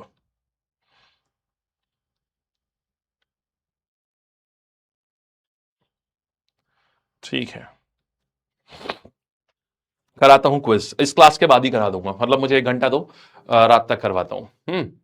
तो कैसा कराएंगे कि आपको 10 क्वेश्चन जो हैं, हाँ उस टाइम पे ना ये वाले ना हवा नहीं लगती है उस टाइम पर, बट जैसे ही ना तुम इसके मान के चलो, तुमने जैसे ही ना इसके 10 15 20 25 सवाल तुम प्रैक्टिस कर ले गए, तुम 25 30 एक साथ एक जैसे सवाल प्रैक्टिस कर लेगा, तुमको अब ना ये लैंग्वेज पकड़ में आने लगेगी। तो बस ये है, सिर्फ लैंग्वेज पकड़ने का, टाइमिंग कुछ नहीं, पड़ा रहेगा, आराम से कर सकते हो, मैं करा दूंगा, मैं करा दूंगा आज ही। बस जब मैं क्लास एंड कर रहा हूँ ना, मुझे याद दिला देना कि मुझे, क्योंकि मुझे बनाना पड़ेगा, मैं खुद से बनाऊंगा इसको ऐसा सवाल तुम जानते हो है नहीं, कहीं पर भी होते नहीं है, तो इसको बनाना पड़ेगा। तो आई विल टेक अप्रोक्सीमेटली, मेरे को घंटा भर लगेगा इसको बनाने में, एक एक सवाल लिखना होगा, तो 1 घंटे में करा दूंगा। ठीक है, तो मेरी क्लास खत्म होने के 1 डेढ़ घंटे के अंदर आ जाएगा। चलो बालकगण, शुरुआत करते हैं, संविधान सभा की बात करते हैं। अच्छा देखो, जहां पर कम बहुत ज्यादा एफर्ट नहीं डालना होगा, वहां बहुत ज्यादा हम टाइम नहीं वेस्ट करेंगे। ठीक है, संविधान सभा की बात कर रहे हैं। सबसे पहले आइडिया किसने प्रपोज किया था? M N Roy, very important as a factual information, यही आपके कोर्स के अंदर ही होगा, कोर्स के अंदर यहीं पर ही होगा। ठीक है, कोर्स के अंदर ही होगा, यहीं पर ही होगा। चलो, तो अब देखो सर लैपटॉप पे, अच्छा हाँ एक और चीज आप लोगों को सबको बता दूं, आप जितने भी बच्चे लैपटॉप पे करते हैं क्लास को, एक तो वेब पे करिएगा, और हमारा डोमेन जो है वो lab.live से चेंज हो रहा है, lab.live से चेंज हो रहा है। 13 तारीख के बाद ये वाला डोमेन काम नहीं करेगा, ये वाला करेगा, learnonlab.com। ठीक है, सब लोग ध्यान रखिएगा इस बात का। अगर आप लैपटॉप पे देखते हो, अभी तक आप इस डोमेन पे आप करते थे lab.live, और 13 जुलाई के बाद से, 13 जुलाई 13 जुलाई के बाद से आपका जो डोमेन रहेगा वो ये रहेगा, learnonlab.com। ठीक है भाई, इसके ऊपर आप करोगे। यस, क्लियर हो गया? सर ये फिर से, फिर से क्या, 3 साल बाद चेंज हुआ है भाई, 3 साल बाद फिर से, तो ऐसे कह रहे जैसे हर 2 हफ्ते में हम बदलते रहते हैं। ठीक है, नोटिफिकेशन आ गई, हाँ ठीक है, आओ चलो, हाँ क्लास टाइम ही रहेगा। ठीक है, आगे बढ़ते हैं। फिर से जैसे हर हफ्ते बदल रहे हैं हम, 3 साल बाद। यार क्या बताऊं, जानते हो क्या, डोमेन जो है ना, ये 2.5 लाख का हो गया। अब तुम समझ रहे हो, ऐसा कोई सेंस है 2.5 लाख का डोमेन लेने का? मतलब this domain is costing us 2.5 lakh rupees. अब 2 साल तो ये खर्चा ले लिया, लेकिन हाथी पालना आसान है, उसको हाथी खरीदना आसान है, पालना मुश्किल। अब ये 2.5 लाख का डोमेन है, और कोई सेंस नहीं बनता इतने भारी भरकम डोमेन को लेके चलना, क्योंकि या तो ये आपको कंट्रीब्यूट कर रहा होता किसी भी तरीके से, तो हम रखते। बहुत सारे सॉफ्टवेयर सब्सक्रिप्शन और इस सारी की चीजें हम रखते हैं जो बहुत हैवी होती हैं, बहुत कॉस्टली होती हैं, बट हम रखते हैं, एटलीस्ट वो स्टूडेंट्स को फायदा दे रहा होता है। ये अननेसेसरी है, और सिक्योरिटी पैचेस वगैरह भी सिक्योरिटी इश्यूज भी हैं कुछ, तो इसीलिए ना हम .com पे इसीलिए मूव हो रहे हैं। तो ये दोनों रीजन है, इसीलिए ना हम मूव कर रहे हैं इसके ऊपर। क्लियर है? चलिए अच्छा, मोबाइल पर देखते हैं। हाँ ठीक है, ऐप तो वही है। अच्छा, नेक्स्ट कहानी पर आते हैं। आओ, अब आ रहे हैं हम लोग, थोड़ा बाकी सिक्योरिटी इश्यूज इसमें रहते हैं थोड़ा सा, .live में, .com में थोड़ा और बेहतर रहता है, ये रिजॉल्व हो जाते हैं। आइए यहां पर आते हैं। तो कहानी आती है, एम एन रॉय ने किया था सबसे पहले आइडिया, ये आया था। और इंडियन नेशनल कांग्रेस ने सबसे पहले इसको कब मांगा था? ऑफिशियली डिमांड हुई थी 1935 में, एक्सेप्ट हुआ था अगस्त ऑफर में। अब ये ना आपके पास आते हैं स्टेटमेंट में, ये सवाल, ये सारे सवाल जो हैं ये स्टेटमेंट्स पे आएंगे सारे के सारे। तो accepted in principle in the August offer in 1940, यहां पर आ गया। तो इंडियन, अब ये सारा स्टेटमेंट बनेगा कि संविधान का आइडिया कब आया? एम एन रॉय ने। ईयर इज ऑल्सो इंपॉर्टेंट, 1934 पहली बार जब आइडिया यहां पर आया। कांग्रेस ने ऑफिशियली मांगा 35 में, मतलब आइडिया आया 34 में, मांगे हम 35 में, और मिला हमको 40 में संविधान सभा का आइडिया। समझ गए? ये आ गया पूरा कहानी। फिर क्या हुआ? और प्रपोजल आया कि चलो ठीक है, हम तुम्हारी संविधान सभा बना देते हैं 42 में। तो ये साइकिल है, ये अपने दिमाग में ऐसा इसी तरीके से बना के रखना। ठीक है, अब देखो अब क्या करेंगे यहां पर, now see, moving on to next. अब यहां पर आइए, composition, a very important thing. मुझे ये बताओ, तुमको सबको ये बात याद है कि इलेक्शन, उसमें इलेक्शन कह रहा हूं, संविधान सभा में कितने मेंबर थे मेरे भाई? 389 मेंबर्स थे बालक लोग, है ना? अब इसका थोड़ा सा आप मुझे ये बताइए, अगर 389 मेंबर्स थे यहां पर, इसमें से कितने लोग ऐसे थे जो कि प्रोविंसेस से या ब्रिटिश इंडिया से थे, तो 296 लोग ब्रिटिश इंडिया से थे, है ना, और 93 प्रिंसली स्टेट से थे। मुझे सिर्फ ये बताओ कि ये 296 लोग जो है, ये संख्या, इनफैक्ट ये संख्या कैसे चुनी गई थी? 389 ही क्यों थे? 450 क्यों नहीं थे? 500 क्यों नहीं थे? ये फॉर्मूला क्या लगाया गया था? फॉर्मूला ये लगाया गया था, सुनना, उस समय इंडिया की पॉपुलेशन जान के हैरान हो जाएंगे आप। उस समय इंडिया की पॉपुलेशन रफली 36 से 38 करोड़ के बीच में थी। बस इंडिया की पॉपुलेशन सोच लो भाई, ज्यादा पुरानी बात नहीं है, 1946 की बात हो रही है। I am talking about 1946। Bharat की पॉपुलेशन कितनी हो रही है? 36 से 39 करोड़ के बीच में थी पूरे इंडिया की पॉपुलेशन। उसके बाद ये पॉपुलेशन बूम ऐसा भयंकर हुआ है, भयंकर, कि आज हम 150 करोड़ पे आ गए आज हम। तो अभी क्या हुआ, रूल ये था हर 10 लाख पे एक आदमी चुना जाएगा, समझे? तो ये जो 296 को आप जो देख रहे हो ना, किस रूल के तहत आए हैं? हर 10 लाख लोगों पे एक आदमी, एक मेंबर आता था। तो आप देखो उस समय मैंने क्या बताया, लगभग 36 से 38 करोड़ की पॉपुलेशन थी, तो इसीलिए ये लगभग नंबर जो है वो इतना आया है, क्योंकि हर 10 लाख पे एक आदमी लिया जा रहा था।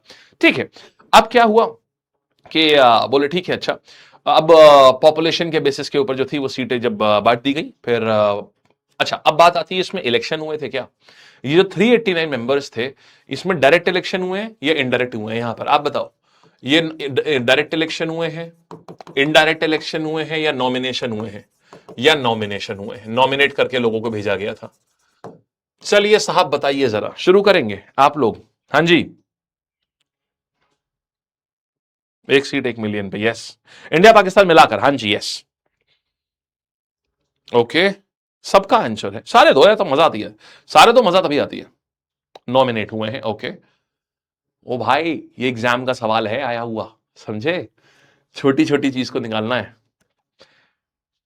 बाकी इलेक्शन से, ओके, डायरेक्ट से, डायरेक्ट इलेक्शन, इनडायरेक्ट इलेक्शन, सुनो भाई, ये आए थे इनडायरेक्ट इलेक्शन से। असल में क्या हुआ था समझिएगा, सो पॉपुलेशन के बेसिस पर हुआ था। प्रोविंशियल सीट्स जो थी, फिर वो बांट भी दी गई थी, जितनी भी सीट आई हैं। जैसे मान लो एक प्रोविंस से, लेट्स से एक जगह है जिसकी पॉपुलेशन लेट्स से 2 करोड़ है, मान लो यूपी है, उसकी पॉपुलेशन 2 करोड़ की है, ठीक है।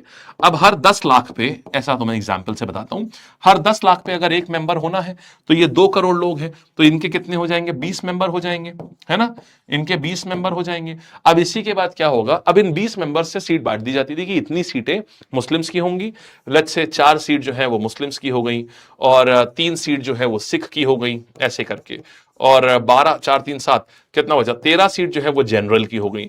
जब मैं जनरल कहता हूं तो इसका मतलब है मुस्लिम और सिख को छोड़ के बाकी जितने भी लोग हैं वो सब जनरल में आए, ठीक है। अब हमने इनको नहीं चुना, ये 296 लोग ना हमने नहीं चुने, सुनिएगा, लोगों ने अपने अपने, जैसे हम लोग एमएलए नहीं चुनते, एमएलए हम लोग चुनते हैं ना, ये समझ लो जैसे राज्यसभा का इलेक्शन होता है, बिल्कुल वैसे था। प्रोविंसेस में सबने अपने प्रोविंशियल मिनिस्टर्स चुने, मतलब प्रोविंसेस में इलेक्शन हो रहा था, जैसे यूपी एक प्रोविंस है, मद्रास एक प्रोविंस है, तो प्रोविंसेस में हमने लोगों को चुन के पहुंचा दिया। ये जनता है, जनता ने क्या किया, प्रोविंसेस में अपने लोगों को पहुंचा दिया, और इन लोगों ने चुनाव करे, इन लोगों ने इन 296 लोगों को चुना है, हर प्रोविंस से चुना हुआ था, हर प्रोविंस से चुनाव हुए, तो उसमें जनता ने नहीं वोट किया था, इन लोगों ने वोट किया था। अब समझ गए? तो डायरेक्ट इलेक्शन ये हुआ, लेकिन हमने इनको चुना, इन्होंने संविधान सभा के लोगों को चुना, तो ये इनडायरेक्ट इलेक्शन हुआ इस तरीके से। क्लियर हो गया? ठीक है, चलिए साहब, यहां तक की बात समझ आ चुकी है। और ब्रिटिश इंडिया के मेंबर्स जो थे वो इनडायरेक्टली इलेक्ट हुए थे, प्रिंसली स्टेट जो थे वो नॉमिनेट हुए थे, क्योंकि वहां पर इलेक्शन का कोई सेंस ही नहीं बनता है। तो पार्टीशन के बाद में स्ट्रेंथ जो थी, 90 लोग पाकिस्तान चले गए थे, 299 हमारे वहां यहां बचे थे। महिलाएं इसमें कितनी थी? 15 महिलाएं थी इसमें, विमेन मेंबर्स वर 15 इन नंबर्स। ओके, अब जरा एक बार इसको जल्दी से देख डालो, ये सब आपको पता है ऑलरेडी, रिवीजन के लिए मैंने यहां लगा दिया। पहली मीटिंग कब हो रही है? 9 दिसंबर को 1946 में मुस्लिम लीग ने बाइकआउट कर दिया था। इंटरिम प्रेसिडेंट कौन बनाएगा 2 दिन के लिए? डॉक्टर सच्चिदानंद सिन्हा। फिर परमानेंट प्रेसिडेंट कौन बनाएगा? डॉक्टर राजेंद्र प्रसाद। ये कब बनाएगा? 11 तारीख को।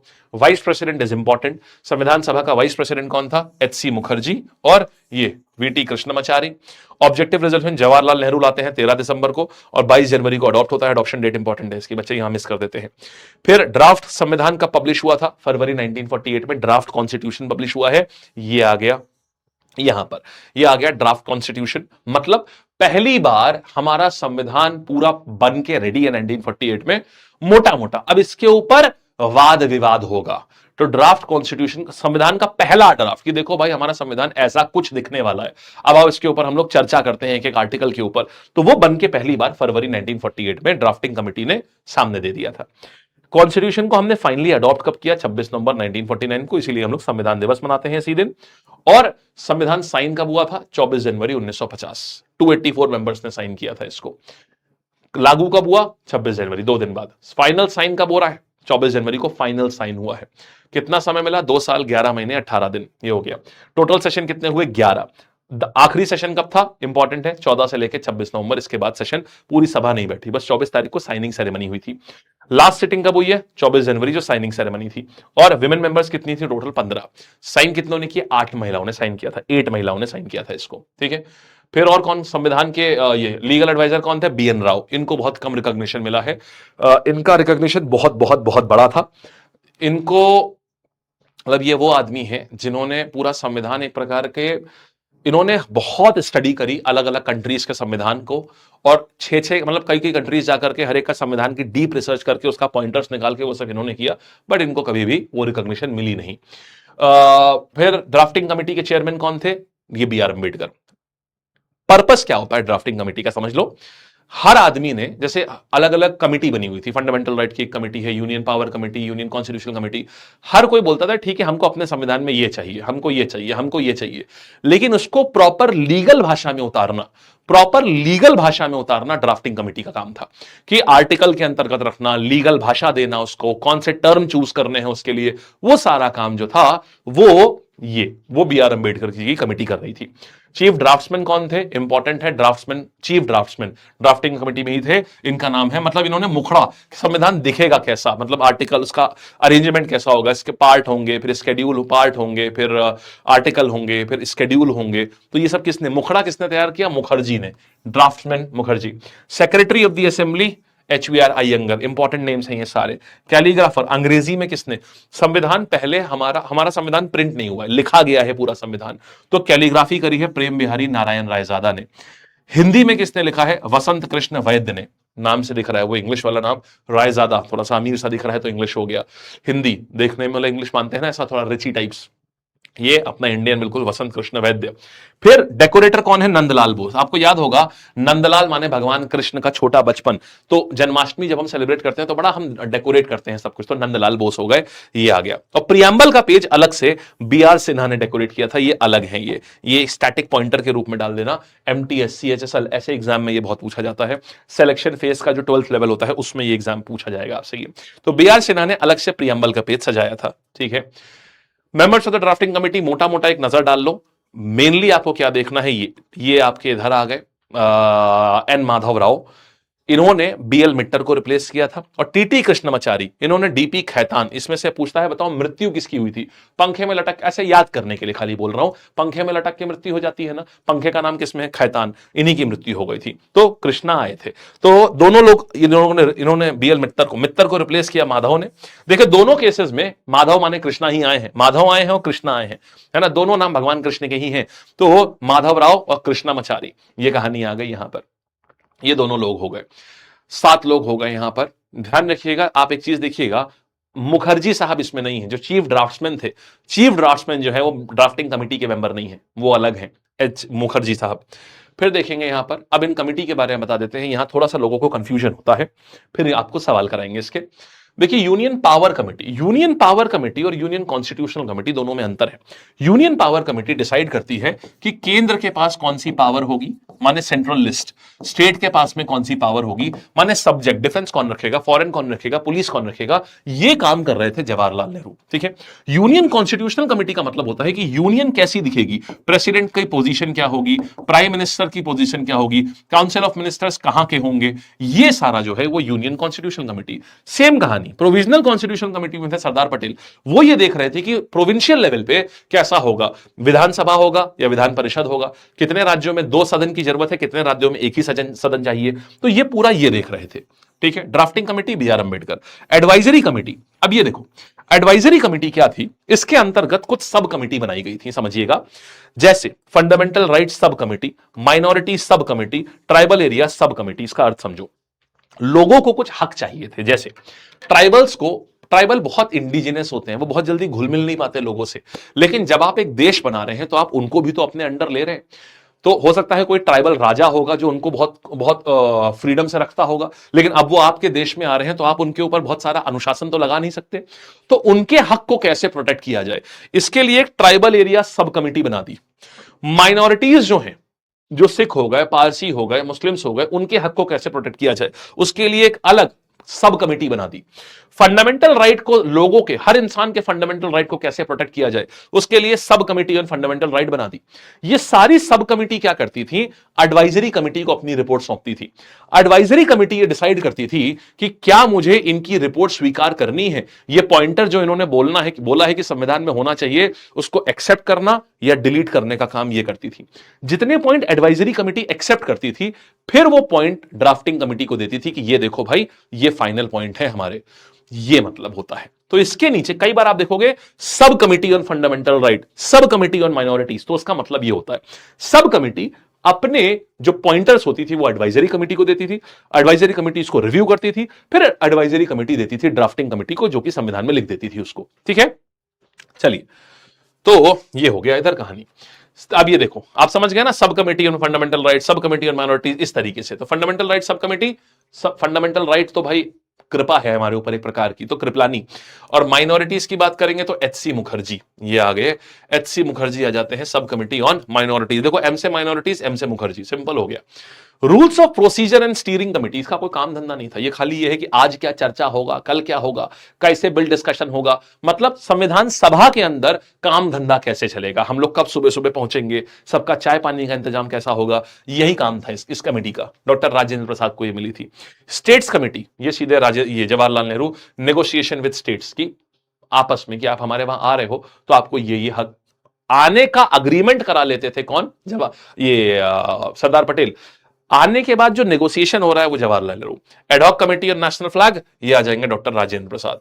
एडहॉक कमेटी मतलब होता था छोटी कमेटी जिसका थोड़ा सा काम है इनका, ये इधर की तरफ आ जाते हैं। अब आएंगे आगे, सवाल बहुत कम पूछे इससे, लेकिन फिर भी आपको एक बार रिव्यू कराना जरूरी है। संविधान में क्या है, ओरिजिनली 395 आर्टिकल, 22 पार्ट, 8 शेड्यूल। आज के टाइम पर कितना हो चुका है, ये हो गया 12, ये हो गया 25, ठीक है, और ये ऊपर नीचे होता रहता है। वैसे फिलहाल 448 है। एक बात ध्यान रखना, ना तो मेरे भाई आर्टिकल का कोई भी नंबरिंग, लास्ट नंबरिंग क्या है, वैसे 395 आर्टिकल आप बोल सकते हो, लेकिन अगर मैं आपसे पूछूं कि अब आर्टिकल 438 हो गए, क्या आप मुझे आर्टिकल 400 बता पाओगे, नहीं।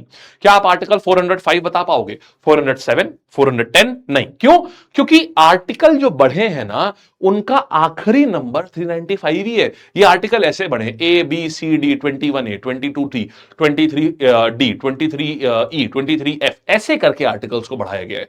इन आर्टिकल को इनका आखिरी संख्या वही रखी गई है। सिमिलरली अगर आप पार्ट की बात करोगे तो आखिरी पार्ट की नंबरिंग आज भी 22 है। जो पार्ट बढ़े हैं वो ऐसे बढ़े, 9A, 9B, 9C, ABC करके पार्ट को बढ़ाया गया है। लेकिन स्केड्यूल की बात करेंगे तो यहां पर आखिरी संख्या 8 नहीं है, स्केड्यूल को 8, 9, 10, 11, 12 ऐसे ही करा गया है। तो यहां लास्ट संख्या आज भी यही है, यहां पर भी आज भी लास्ट संख्या यही है। इतनी बात समझ आ गई है। BN राव साहब ने पूरा इनिशियल ड्राफ्ट बनाया था, ओरिजिनल संविधान हाथ से लिखा गया था, प्रिंट नहीं हुआ है आज भी। भारतीय फ्लैग को अडॉप्ट करा गया 22 जुलाई 1947 को, और नेशनल सॉन्ग एंड एंथम इधर करा गया है। पावर ट्रांसफर टू असेंबली पूरी तरीके से, इंडियन इंडिपेंडेंस एक्ट जो थी उसने बोला कि हम 15 अगस्त 1947 को पूरी पावर ट्रांसफर कर देंगे, और असेंबली ही प्रोविजनल पार्लियामेंट बनके चली है 1952 तक की, जब चुनाव के बाद प्रॉपर सरकार बनी है। बस खत्म कहानी, सवालात पे आते हैं। आइएगा, ड्राफ्टिंग कमेटी ने पहला ड्राफ्ट इंडियन कॉन्स्टिट्यूशन का कब लेकर के आया, ओके शाबाश। तो हमारे पास में क्या आ गया, ड्राफ्टिंग कमेटी ने पहला ड्राफ्ट का पब्लिश किया था। तो ड्राफ्टिंग कमेटी ने पहला ड्राफ्ट जो है ये पब्लिश करा हुआ है on which date, drafting committee ने पहला ड्राफ्ट पब्लिश करा हुआ है कब, 12 फरवरी 1948 में। हाँ जी, यस, बिल्कुल सही बात है। फिर आते हैं आगे, इंडियन कॉन्स्टिट्यूशन इनैक्ट हुआ था, इनमें से किन डेट्स के ऊपर इनैक्ट हुआ है। देखो, दो चीज होती है, अडॉप्ट और इनैक्ट। एडॉप्ट की बात करेंगे अगर हम, तो क्या करेंगे, एडॉप्ट बेटा जी पहले होता है। एडॉप्ट ये कब हुआ है, ये हुआ है 26 नवंबर को, और इनैक्ट मतलब होता है लागू। तो इनैक्ट कब हुआ है, 26 जनवरी 1950 को, और ये 1949 को। ठीक है, तो आंसर क्या आ गया? 26 जनवरी 1949। क्लियर है? इनैक्ट पूछ रहे हैं ना, इनैक्ट पूछ रहा है तो 1950 चला जाएगा यहां पर। फिर आगे आते हैं, संविधान का एडवाइजर कौन था CHSL 2025? तो CHSL टाइप एग्जाम में ये वाले फैक्चुअल चीजें भी आती हैं। BN राव ये एडवाइजर थे। फिर देखो छोटे छोटे CHSL 2023, कौन सी पर्सनालिटीज चीफ ड्राफ्टमैन थी संविधान की? आंसर्स, चीफ ड्राफ्टमैन कौन आ जाएंगे? मुखर्जी साहब आ जाते हैं, मुखड़ा है ना मुखर्जी। फिर constitution of free India must be framed without outside interference by a constituent assembly elected on the basis of adult franchise. किसने बोली थी ये बात? ये वो आखिरी सेंटेंस है थ्योरी का जो मैंने आपको आखिरी पेज थ्योरी का जो पढ़ाया था उस पर लिखा था। क्लास रुक रही है क्या? नहीं, चल तो मस्त रही है यार, चल तो मस्त रही है दोस्त। ऑल राइट, क्या बात है, बहुत बढ़िया बहुत बढ़िया। ठीक है, जवाहरलाल नेहरू ने बोला था, ये सही बात है यहां पर कि constitution of free India must be framed. कोई बात नहीं, रुको मैं तुम्हें दिखाता हूं। The constitution of free India must be framed without outside interference by a constituent assembly elected on the basis of adult franchise. Jawaharlal Nehru. ठीक है, अच्छा सवाल पूछा था ये काफी, that was a good question. चलिए, तो ये आ गया। हाँ, कौन थे chairman advisory committee on fundamental right, minority and tribal and excluded areas के? कौन थे चेयरमैन इनके? तो ये स्टेनो 2025 में आया हुआ सवाल है। एडवाइजरी कमेटी के ओवरऑल चेयरमैन थे पटेल साहब, सरदार पटेल। ये आ गए। सब कमेटी के अलग अलग थे, इनके आ जाते हैं एडवाइस। ये बहुत बढ़िया। ठीक है, अब आते हैं और आगे नेक्स्ट कहानी पर देखते हैं, सोर्सेज एंड बोरोड फीचर्स। देखिएगा यहां पर आपको क्या समझना है, गवर्नमेंट ऑफ इंडिया एक्ट 1935, यहां से हमने क्या, आपको याद है पहली बार फेडरल स्कीम किसने प्रपोज करी थी? हालांकि वो उस समय लागू नहीं हो पाई थी, ऑल इंडिया फेडरेशन प्रपोज किया गया था 1935 में। अभी आज हमने पढ़ाया भी था आपको। तो ये फेडरल स्कीम आ गई मेरे भाई, है ना। Governor, judiciary, PSC, emergency provisions. आपको मेन मेन जो याद करना है मैं वो अंडरलाइन कर दे रहा हूं, वैसे तो बहुत सारे होते हैं। ब्रिटेन से हमने क्या लिया है? पार्लियामेंट्री सिस्टम लिया हुआ है, रूल ऑफ लॉ लिया हुआ है ना, इक्वालिटी बिफोर लॉ लिया हुआ है। ठीक है, सिंगल सिटीजनशिप भी लिया हुआ है भाई, रिट भी ली हुई है यार। हाँ, आर्टिकल 32 की रिट्स, ये इंपॉर्टेंट है, रिट्स वाला बच्चे भूल जाते हैं। और भाई सारा ही इंपॉर्टेंट है यूके का। यूएसए से हमने लिया हुआ है fundamental rights and idea of the preamble, कि प्रियम्बल भी कुछ होगा, आइडिया। वैसे हमने प्रियम्बल 3 देशों से लिया है, रशिया, फ्रांस एंड यूएसए। आगे आएगा अभी, हमने एक देश से नहीं लिया। हमने जो टर्म्स हैं वो रशियन एंड फ्रेंच रेवोल्यूशन से लिए हुए हैं। और आइडिया ऑफ द प्रियम्बल जो है ये हमने लिया हुआ है यूएसए से लिया हुआ है। तो रशिया, फ्रांस और यूएसए 3 देशों से प्रियम्बल लिया है। आइडिया जो है ये हमने यहां से लिया हुआ है। सारे इंपॉर्टेंट है। Judicial review, independence of judiciary पूछता है। आयरलैंड से सबसे ज्यादा पूछता है डीपीएसपी, और कुछ नहीं पूछता। ठीक है, कनाडा। अच्छा, अब यहां बच्चे कंफ्यूज होते हैं कनाडा और ऑस्ट्रेलिया में। कनाडा में क्या है कि जो फेडरेशन होगा उसका सेंटर स्ट्रांग होगा। इसका मतलब समझो क्या होता है दोस्त, फेडरेशन का मतलब होता है कि केंद्र के पास अपनी ताकत है, राज्य के पास अपनी ताकत है। समझ गए? दोनों की पावर अपनी अपनी अलग अलग है। लेकिन फेडरेशन विद स्ट्रॉन्ग सेंटर का मतलब यह होता है कि ज्यादा ताकतवर वाली चीजें केंद्र के पास है, और अगर केंद्र चाहे तो राज्य की पावर के ऊपर एनक्रोच भी कर सकता है। यह मतलब होता है फेडरेशन विद स्ट्रॉन्ग सेंटर। तो यह बात हमने कनाडा से सीखी हमने, कि राज्यों को बहुत उड़ने दो लेकिन बिल्कुल ही ये अपना छुट्टा मत उड़ने दो, जब तुम चाहो उनको पकड़ के नीचे बैठा दो। ये ताकत हमने कहां से ली है? ये फेडरेशन विद स्ट्रॉन्ग सेंटर यहां से ली हुई है। ठीक है, फिर इसके बाद ऑस्ट्रेलिया से, ये लिस्ट बच्चे गलती कर देते हैं, इसमें भी कंकरेंट लिस्ट जो है ये हमने ऑस्ट्रेलिया से ली है। मतलब कि ऐसी लिस्ट, ऐसे पावर जिसके ऊपर दोनों लोग लॉज बना सकते हैं, केंद्र और राज्य दोनों करा सकते हैं। ठीक है, जर्मनी से हमने suspension of fundamental rights during emergency, important. फिर रशिया से हमने क्या लिया है? Fundamental duties. और हमारे प्रियम्बल में जो सोशल, इकोनॉमिक और पॉलिटिकल जस्टिस लिखा है ना प्रियम्बल वाला, वो भी रशिया से लिया है। फ्रांस से हमने रिपब्लिक का आइडिया लिया है कि रिपब्लिक होना मतलब गणराज्य होना चाहिए हमको, रिपब्लिक मतलब head of the country elected होगा। और हमारे प्रियम्बल में जो लिबर्टी, इक्वालिटी, फ्रेटर्निटी लिखा है वो भी हमने फ्रांस से लिया है। साउथ अफ्रीका से हमने संविधान संशोधन लिया हुआ है। और जापान से हमने लिया है प्रोसीजर एस्टैब्लिश्ड बाय लॉ। ये इंपॉर्टेंट है, ये भी, ये सारे इंपॉर्टेंट थे, इसमें कुछ ऐसा तो नहीं था नहीं इंपॉर्टेंट है। अब जरा एक काम करो, जरा सवाल कर लेते हैं थोड़े से। ठीक है, कॉन्करेंट लिस्ट ऑस्ट्रेलिया है, federal system Canada, federal with strong, नहीं federal system government of India 1935, federation with strong centre Canada.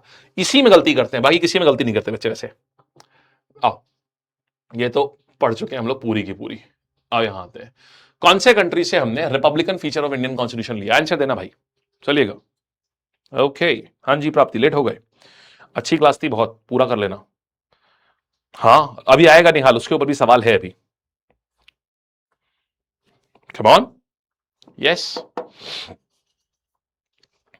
शाबाश, वेरी वेल डन। तो ब्रिटेन, बहुत बढ़िया, बहुत बढ़िया। फंसे, फंस गए हैं जी, फंस गए ना, बहुत अच्छी बात है। तो The answer is फ्रांस। कौन से देश से रिपब्लिकन फीचर लिया है मेरे भाई? अगर तुम थोड़ा पीछे आओ तो समझो, फ्रांस पे देखो, रिपब्लिक का आइडिया कि हम रिपब्लिक होंगे, समझे? क्लियरली बताया था, फिर भी तुमने गुड़ गोबर करा है कुछ बच्चों ने। आइए, कौन से कंट्री का कॉन्स्टिट्यूशन जो है, हमारा लॉ मेकिंग जो है, लॉ मेकिंग प्रोसीजर हमारा इंस्पायर हुआ है, तो इसको बोलते हैं पार्लियामेंट्री सिस्टम पूरा। ओके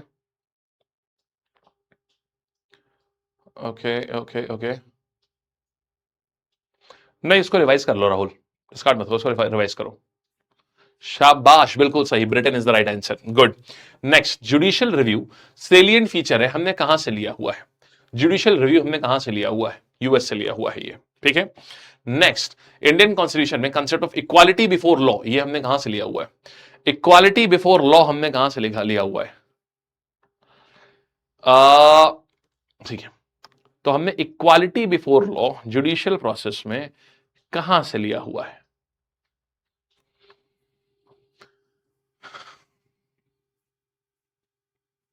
हो गए आंसर सबके? ठीक है, तो इक्वालिटी बिफोर लॉ कहां से आ जाएगा भाई? इक्वालिटी बिफोर लॉ हमारे पास में we have taken it from the British constitution. Yes, very good, बिल्कुल ठीक है। फिर और आगे आते हैं, इनमें से हमने कौन सा फीचर कनाडा से नहीं बोरोड है? These kind of questions I like. Federation with strong centre, 100% इन्हीं से लिया हुआ है। Appointment of state government by centre, लग तो कंकरेंट लिस्ट तो नहीं लिया हुआ है 100%, क्यों? ये ऑस्ट्रेलिया से लिया हुआ है। तो देखो, अब यहां से ये पता था कि ये नहीं पता था कि ये तीनों लिए, लेकिन ये पता था कि ये वाला तो नहीं हो सकता, तो इसको बोलते हैं एलिमिनेशन से सॉल्व करना। तो ये आपका आंसर हो गया, ठीक है। चलें आगे, आइएगा नेक्स्ट पर आते हैं मेरे भाई। The concept of concurrent list in the Indian constitution is borrowed from the constitution of. आसान है, बोला था ना यही वाला सबसे ज्यादा आता है, ये ऑस्ट्रेलिया और कनाडा वाला सबसे ज्यादा पूछता है एग्जामिनर, ये आ गया Australia. Concept of concurrent list जो है वो ऑस्ट्रेलिया से लिया हुआ है, ठीक है। फिर अब सेलिएंट फीचर्स क्या है? अभी तक बताओ, सब कुछ चिल है? अभी तक किसी को कोई तकलीफ तो नहीं है? क्या बोलते हो भाई? एकदम बढ़िया, नो समस्या, बोर तो नहीं हुए बिल्कुल? बढ़िया है, रिवीजन हो गया है, बढ़िया है जी, नाइस। चलो ठीक है, आगे बढ़ते हैं, है ना? अच्छा रिवीजन हो रहा है, ओके, मजा आ रहा है, बहुत बढ़िया बात है, ठीक है। सर इसको याद करें बेटा जी, आपको बहुत पहले याद करना था, ये तो रिवीजन है, ये है ना, ये तो रिवीजन है, ये ऑसम क्लास है, चलिए बहुत बढ़िया। हाँ, दिमाग को झकझोरना पड़ेगा आंसर निकालने के लिए, यस। अब देखो, अब हम लोग क्या करेंगे, थोड़ा और आगे चलते हैं, सेक्शन 3 पे हम लोग कर रहे हैं, ठीक है ना। मैं एक और चीज चाह रहा था पोल के लिए, हाँ मंडे के लिए मैं होमवर्क दे दूंगा। मैं पोल भी चाह रहा था, एक्चुअली पोल थोड़ा सा काम कुछ कम, उतना बढ़िया नहीं कर रहा है पोल काम। पोल के साथ ना और मजा आता, मैं कोशिश करूंगा कि मंडे से ना अपने सामने स्टूडियो में एक आदमी को बैठा लूं और रियल टाइम में पोल आपको करवा दूं। पोल से क्या होगा कि एक ना क्लास के अंदर भी एक एंथू रहेगा कि फर्स्ट 10 में कौन आ रहा है, टॉप 10 में कौन आ रहा है, कौन कौन है यूजर ऐसा, तो वो अपने आप में चीज बहुत बढ़िया रहेगी, मजा आएगा आपको उसमें, ठीक है। चलो, नहीं नहीं है बिल्कुल है, यश सर भी पढ़ाते हैं भैया, तुम्हें साइंस तो वही पढ़ाएंगे, ठीक है।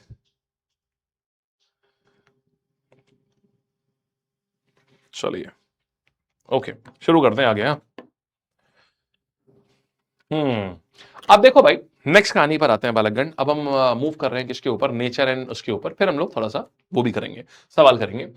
पहली चीज समझो, federal in form and unitary in spirit. बालकगण दो चीजों में ना ये ध्यान रखना, फेडरल और यूनिटरी होता क्या है।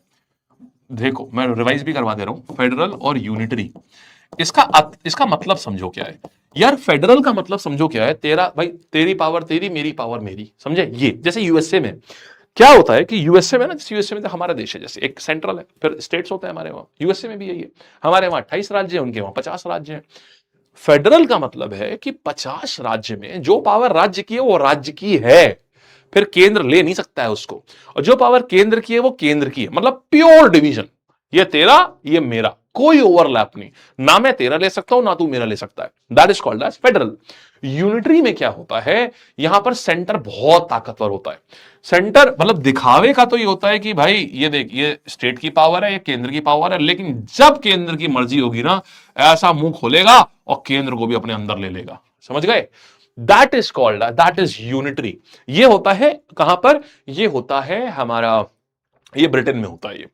तो हमारे वहां क्या है, फेडरल इन फॉर्म, मतलब देखने में तो लग रहा है हमारे वहां प्रॉपर यूनियन लिस्ट है कि ये यूनियन की पावर है, स्टेट लिस्ट है कि ये स्टेट की पावर है, बट यूनिटरी इन स्पिरिट कि हम जब चाहें प्रेसिडेंट रूल लगा दें, और प्रेसिडेंट रूल लगा करके खटाक से हम सीधे स्टेट की सारी पावर, प्रेसिडेंट रूल में क्या होता है, स्टेट की सारी पावर खत्म, अब केंद्र रूल करेगा राज्य में, खड़क से उनकी पावर हमने ले ली।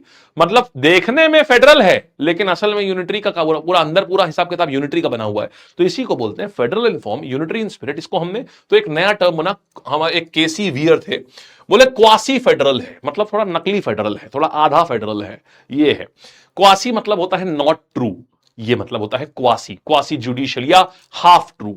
नॉट ट्रू, हाफ ट्रू, कुछ भी बोल सकते हो, ठीक है। तो रीजन क्या है, स्ट्रॉन्ग सेंट्रलाइजिंग टेंडेंसीज है, ये मैंने आपको बताया अभी अभी एग्जांपल देकर के भी, ठीक है। तो ये नेचर है हमारे उसका। अब देखो ये सबसे इंपॉर्टेंट आता है, ये मोस्ट इंपॉर्टेंट आ गया। आपको फीचर दिया जाएगा, आपको फीचर दिया जाएगा और आपको बताना होगा ये फेडरल है या फिर ये यूनिटरी फीचर होता है। अब देखो इसको लिस्ट को वैसे तो रटना होता है इस लिस्ट को, लेकिन तुम कभी जीवन में मत रटना। तुम एक चीज ध्यान रखो, जो भी ऐसी चीजें हो जो पावर के डिवीजन को सपोर्ट कर रही हो, ठीक है, वो सब फेडरल। और जो भी ऐसी चीजें हो जो सेंटर की तरफ ज्यादा इंक्लाइन हो रही हो, उसको अपने आप यूनिटरी में मारना। एग्जाम्पल दिखाते हैं, डुअल पॉलिटी, ये तो यार पावर का डिवीजन ही स्ट्रॉन्ग कर रही है ना, कि तेरा जो तेरा है वो तेरा है, जो मेरा है वो मेरा है, फेडरल में आया। रिटन कॉन्स्टिट्यूशन, तेरी पावर भी लिखी हुई है, मेरी पावर भी लिखी हुई है, कुछ अलग से नहीं है कि नहीं नहीं आज नहीं नहीं ये लिखा कहां है, बिल्कुल लिख के हमने अलग अलग कर दिया है, तो written constitution. Division of power, ये भी बिल्कुल फेडरल फीचर है, तुम्हारी पावर तुम्हारी, मेरी पावर मेरी। Supremacy and rigidity of the constitution, कि यूनियन जो है, केंद्र जो है वो सुप्रीम नहीं है, संविधान सुप्रीम है, और संविधान में ही ये सब कुछ लिखा हुआ है, तो इसीलिए तुम मेरी पावर पे एनक्रोच नहीं कर सकते, बिल्कुल फेडरल है ये। इंडिपेंडेंस ऑफ जुडिशरी, अगर तुमने ज्यादा कुछ भी करा तो हम सीधे जुडिशरी के पास भी जा सकते हैं। जुडिशरी मेरा एक रिजॉर्ट है कि अगर तुम मेरी पावर पे तुम आने की कोशिश करी तो मैं जुडिशरी के पास चला जाऊंगा, और जुडिशरी केंद्र द्वारा भी इंफ्लुएंस नहीं हो सकती है, ये भी बहुत बढ़िया बात हो गई ना। और बाई कैमरलिज्म, दो सदन होते हैं, एक प्योरली, एक कौन सा सदन होता है जो कि प्योरली क्या है, लोकसभा, जहां डायरेक्ट सेंटर के लोग होते हैं। एक है राज्यसभा, राज्यसभा में एमपी कैसे चुने जाते हैं, राज्यों के एमएलए द्वारा चुने जाते हैं ना राज्यसभा के एमपी। हम लोग तो डायरेक्ट नहीं वोट करते इसको, हम लोगों ने जिन लोगों को एमएलए बनाया है, एमएलए वोट करते हैं इन लोगों के लिए, एमपी के लिए, माने राज्यों का भी एक रिप्रेजेंटेशन है ना राज्यसभा में, और लोकसभा में तो पूरे केंद्र के ही एमपी होते हैं। तो ये सारी चीजें देखो फेडरल को दिखा रही हैं, ध्यान से देख लो। अभी सवाल आएगा तो तुमको खाली फीचर देगा, बोलेगा बताओ ये यूनिटरी है फेडरल है, ऐसा सवाल खूब आता है, ठीक है। अभी देखो, अभी यूनिटरी में देखना, स्ट्रॉन्ग सेंटर, कोई भी चीज जो सेंटर की तरफ अगर इंक्लाइन कर रही है तो अपने आप यूनिटरी मार दो, उसको रटना नहीं, इसको स्ट्रॉन्ग सेंटर है तो सीधा सीधा है। Single constitution and single citizenship, क्या राज्य के पास सिटीजनशिप है, नहीं है, केंद्र के पास, मतलब एक ही होती है, वो भी केंद्र देता है, तो इसीलिए केंद्र ज्यादा पावरफुल हो गया ना इसमें, समझ गए। ये इंटीग्रेटेड जुडिशरी, मतलब कि अब इंटीग्रेटेड जुडिशरी में बच्चा थोड़ा कंफ्यूज होता है कि ये यूनिटरी कैसे हो गया। इंटीग्रेटेड जुडिशरी का मतलब ये है कि देखो ऐसा नहीं है ना कि राज्य के लिए अलग कोर्ट है, केंद्र के लिए अलग कोर्ट है, वो सब एक ही में है, इंटीग्रेटेड है ये। फेडरल तब तक है जब तक अलग अलग है, हमारी जुडिशरी इंटीग्रेटेड है, मतलब डिस्ट्रिक्ट कोर्ट, उसके ऊपर है हाई कोर्ट, उसके ऊपर है सुप्रीम कोर्ट। ऐसा हर राज्य के लिए अलग अलग हाई कोर्ट है, लेकिन उसके ऊपर एक सुप्रीम कोर्ट भी है। ऐसा नहीं है कि हर राज्य का एक कोर्ट है जो कि इंडिपेंडेंट, हाई कोर्ट इंडिपेंडेंट नहीं काम कर सकता है, सुप्रीम कोर्ट का आदेश उसको भी मानना पड़ेगा। तो वहां पर वो उतना इंडिपेंडेंट नहीं है राज्य, है ना, क्योंकि राज्य में जो सबसे अच्छा कोर्ट है हाई कोर्ट, उसको भी, उसके ऊपर भी एक पापा है उसके, जो कि सेंटर में है, मतलब एक सेंट्रल लेवल अथॉरिटी है ये, तो उतना ज्यादा इंडिपेंडेंस नहीं है, तो इंटीग्रेटेड जुडिशरी हो गया ये। अगर पूरी इंडिपेंडेंस होती तो फेडरल में आ जाता। फ्लेक्सिबिलिटी, इजी अमेंडमेंट, संविधान को बहुत आसानी से आप अमेंड कर सकते हो, केंद्र के पास पावर है, केंद्र के पास पावर होती है, कॉन्स्टिट्यूशन अमेंडमेंट करते हैं वो, तो ये चीज ना पावर डिवीजन को उतना अच्छा स्ट्रांगली नहीं होल्ड कर पाती है। ऑल इंडिया सर्विस, अब आप देखो ऑल इंडिया सर्विस माने राज्य के पास ये पावर नहीं होती है, केंद्र के पास ज्यादा पावर है। क्यों? ऑल इंडिया सर्विस में आईएएस आईपीएस ये आते हैं, आईएएस आईपीएस और इंडियन फॉरेस्ट सर्विस। कौन चुनता है इनको? केंद्र चुनता है उनको, और सर्व करने के लिए राज्य में भेजता है। क्या राज्य चुनते हैं आईएएस? नहीं, केंद्र से आते हैं ना, यूपीएससी चुनता है, केंद्र की बॉडी चुनती है उसको। आईएफएस क्या केंद्र की बॉडी चुनती है उनको, समझ गए? तो इसीलिए क्या हो रहा है, ये भी यूनिटरी की तरफ, यूनिटरी समझ लो, हर वो चीज जो केंद्र को फेवर कर रही है वो यूनिटरी हो जाएगी। ठीक है? आप कहोगे सर इंटीग्रेटेड जुडिशरी कैसे? समझो मेरे भाई, जब हाईकोर्ट, जब चीफ जस्टिस आते हैं, सुनो, जब चीफ जस्टिस आ रहे हैं तो अभी तो चलो चीफ जस्टिस का ये होता है कि चीफ जस्टिस लोग ना आपस में ही खुद ही, जुडिशरी अपने आप को ही अपॉइंट करती है। लेकिन आपको याद होगा एक नेशनल जुडिशियल अपॉइंटमेंट कमीशन आया था 2015 में। उसमें कौन कौन थे अपॉइंट करने वाले लोग? प्राइम मिनिस्टर होंगे, लीडर ऑफ अपोजिशन होंगे, चीफ जस्टिस ऑफ इंडिया होंगे। क्या राज्य का कोई रोल था उसमें? दूर दूर तक नहीं था। माने केंद्र में, माने सुप्रीम कोर्ट में जो बैठ रहा है उसमें केंद्र के ही लोग तो उसको नियुक्त कर रहे हैं। सिंपल सी बात है। तो इसीलिए ये यूनिटरी, जो भी चीज केंद्र को फेवर करे वो यूनिटरी में चला जाएगा। फिर गवर्नर अपॉइंटेड बाय सेंटर, अब यहां पे भी देख लो, राज्य में गवर्नर है लेकिन वो भी राज्य का नहीं है, उसको भी केंद्र ने अपॉइंट किया हुआ है, तो केंद्र ज्यादा ताकतवर है। जिसमें भी केंद्र की ताकत दिख रही है वो सब यूनिटरी, बाकी जिसमें पावर डिवीजन तगड़ा दिख रहा है वो फेडरल। बोलो इसको अब एक बार देखो, किसी में दिक्कत है आपको? बताओ जरा, अब सवाल करें, नहीं तो फिर करें। ठीक है, आइएगा, लेट्स हैव द क्वेश्चंस। तो सेलियंट फीचर्स हम देख चुके हैं, यहां आएंगे। स्टेनो का आया हुआ प्रश्न है ये, इंडियन कॉन्स्टिट्यूशन को हम अक्सर क्वासी फेडरल बोलते हैं या federal in form and unitary in spirit बोलते हैं, किस वजह से? दे दोगे? फ्लेक्सिबिलिटी नहीं समझ में आया? ओके, फ्लेक्सिबिलिटी का मतलब यह हो गया कि केंद्र सरकार जब चाहे अमेंडमेंट, एक बात बताओ, संविधान में अमेंडमेंट क्या राज्य शुरू कर सकता है कभी? नहीं ना, यह भी केंद्र ही शुरू करेगा ना, लोकसभा या राज्यसभा से ही शुरू हो सकता है ना ये, तो केंद्र ज्यादा ताकतवर हो गया ना, केंद्र ताकतवर है तो सिंपल सी बात है ये यूनिटरी हो जाएगा। ठीक है, supremacy and rigidity explain, supremacy of the constitution तो फेडरल में जाएगा ना, कॉन्स्टिट्यूशन सुप्रीम है, सरकार, केंद्र सरकार अपनी मनमर्जी नहीं कर सकती है, कॉन्स्टिट्यूशन ही जो में जो लिखा हुआ है, पावर जो लिखी है वो एकदम डिवीजन वैसा ही रहेगा। ये सर आईएएस की सैलरी सेंटर से आती है स्टेट से? स्टेट से भाई, स्टेट से।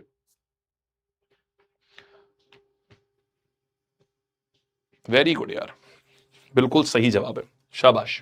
आओ स्टेनो फिर से। इनिशियली संविधान कॉन्स्टिट्यूशन ऑफ इंडिया को अडॉप्ट करा गया था 26 नवंबर में। कितने आर्टिकल शेड्यूल ओरिजिनली थे इसमें? इजी है, आर्टिकल कितने थे और शेड्यूल कितने थे? वेल, ऑप्शन नंबर सी है ना, 395 आर्टिकल्स थे और 8 शेड्यूल थे। कूल है, शाबाश। आगे आते हैं। ओके, यहां पर कौन सा मॉडल क्वासी फेडरल जो है, हमने the model of quasi federal form of government in Indian constitution is borrowed from which country? हमने कहां से लिया हुआ ये quasi federal form of government? दोस्त क्वासी, अब बहुत अच्छा ये इसका फ्रेमिंग इतना अच्छा किया गया है इस सवाल का कि मजेदार। क्वासी फेडरल हम क्यों बोलते हैं? एक ऐसा फेडरल जहां पर फेडरल विद स्ट्रॉन्ग सेंटर होता है, बोलो हां या ना भाई, उसी को तो हम लोग बोलते हैं ना क्वासी फेडरल, जहां पर फेडरल विद स्ट्रॉन्ग सेंटर हो। और स्ट्रॉन्ग सेंटर कहां से लिया? शाबाश मेरे चीतों, तुमने एकदम सटीक जवाब दिया, बहुत बढ़िया, प्राउड ऑफ यू। तुमने कंसेप्ट समझा और कंसेप्ट समझ के आंसर दिया है, ब्रिलियंट यार, बहुत सुंदर। आगे आओ, फिर आते हैं इनमें से कौन सा फेडरल फीचर है। हाँ देखो, डायरेक्टली आया अभी, कौन सा फेडरल फीचर है संविधान का? कौन सा फेडरल फीचर है? फेडरल फीचर है मतलब ये स्टेट और केंद्र की पावर को बिल्कुल एकदम डिवाइड करेगा। बाइकैमरलिज्म, हाँ, 2 सदन है, सेंटर में भी राज्य का रिप्रेजेंटेशन है, लोकसभा एक उधर हो गया, राज्यसभा फेडरल फीचर हो गया। सिंगल सिटीजनशिप, यहां तो केंद्र को ज्यादा फायदा है, केंद्र ही देता है। ऑल इंडिया सर्विस यूनिट, ये भी आपको केंद्र को ज्यादा फायदा है, केंद्र रिक्रूट करता है। इंटीग्रेटेड जुडिशरी, केंद्र को फायदा। तो आंसर क्या आ गया यहां पर? शाबाश शाबाश। आगे आओ, फिर देखो सेम सवाल, देखो ऐसे फिर से आया, इनमें से यूनिटरी फीचर कौन सा है? यूनिटरी मतलब जो केंद्र को ज्यादा ताकत दे, केंद्र को ज्यादा फायदा दे। केंद्र को ज्यादा फायदा कौन सी चीज देती है? ये, क्योंकि सिटीजनशिप देता कौन है? केंद्र देता है। जहां राज्य की कोई पावर ही ना हो उसको यूनिटरी में डालो। ठीक है, हाँ जी हर्ष, ये तो उस पर चलेगी ना, ये तो अभ्यास है ना, वो 75 डेज डिफरेंट है, ये अभ्यास है। शाबाश, वेरी गुड। ठीक है, आगे बढ़ते हैं। चलिए अब प्रियम्बल पे आते हैं बालकगण। तो प्रियम्बल में क्या हो रहा है, सुनो, प्रियम्बल में क्या आता है? We have, what is this preamble thing now? Preamble में हमने क्या दिया है, we the people of India having solemnly resolve to consider India into, हमें क्या बनाना है, sovereign socialist secular democratic republic. हमें 5 बना, हमें ये हमारे गोल है। इंडिया को बनाना कैसा है, सोवरेन, संप्रभु। सोवरेन का मतलब होता है कि हमें अपने इंटरनल या एक्सटर्नल किसी भी फैसले के लिए किसी से पूछना नहीं है, हम स्वतंत्र हैं, जो मन होगा वो फैसला हम ले लेंगे, उसको बोलते हैं सोवरेन। सोशलिस्ट का मतलब होता है समाजवाद, मतलब हमको बराबरी लानी है, ये नहीं कि अमीर और अमीर होता जाए, गरीब और गरीब होता जाए, हमें समाजवाद लाना है, मतलब हर आदमी का बराबर विकास हो, यह मतलब होता है। सेक्युलर का मतलब होता है हमारे देश का कोई एक धर्म नहीं होगा, जैसे पाकिस्तान है, ये एक इस्लामिक कंट्री है, इंडोनेशिया एक इस्लामिक कंट्री है, मालदीव्स एक इस्लामिक कंट्री है, मतलब वहां पर कंट्री का ही एक धर्म है कि वो इस्लाम फॉलो करते हैं। इराक इस्लामिक कंट्री है, लेकिन इंडिया का कोई धर्म नहीं होगा, यहां हर व्यक्ति जिस भी धर्म का हो वो रह सकता है आराम से, ठीक है। तो ये चीज आती है, ये इसका मतलब है। डेमोक्रेटिक मतलब यहां सरकार हमेशा चुनी जाएगी, और रिपब्लिक मतलब जो हेड ऑफ द कंट्री होगा, पूरे देश का जो मुखिया होगा, वो भी चुनाव के द्वारा ही आएगा, उसे कोई भी उसे कहीं से अपॉइंट नहीं होगा, ठीक है। अच्छा, अब यहां से सवाल कैसे बनते हैं ये समझो। हमारे संविधान में, हमारे प्रियम्बल में जस्टिस कितने प्रकार के लिखे हैं, 3, ये याद करना पड़ेगा आपको।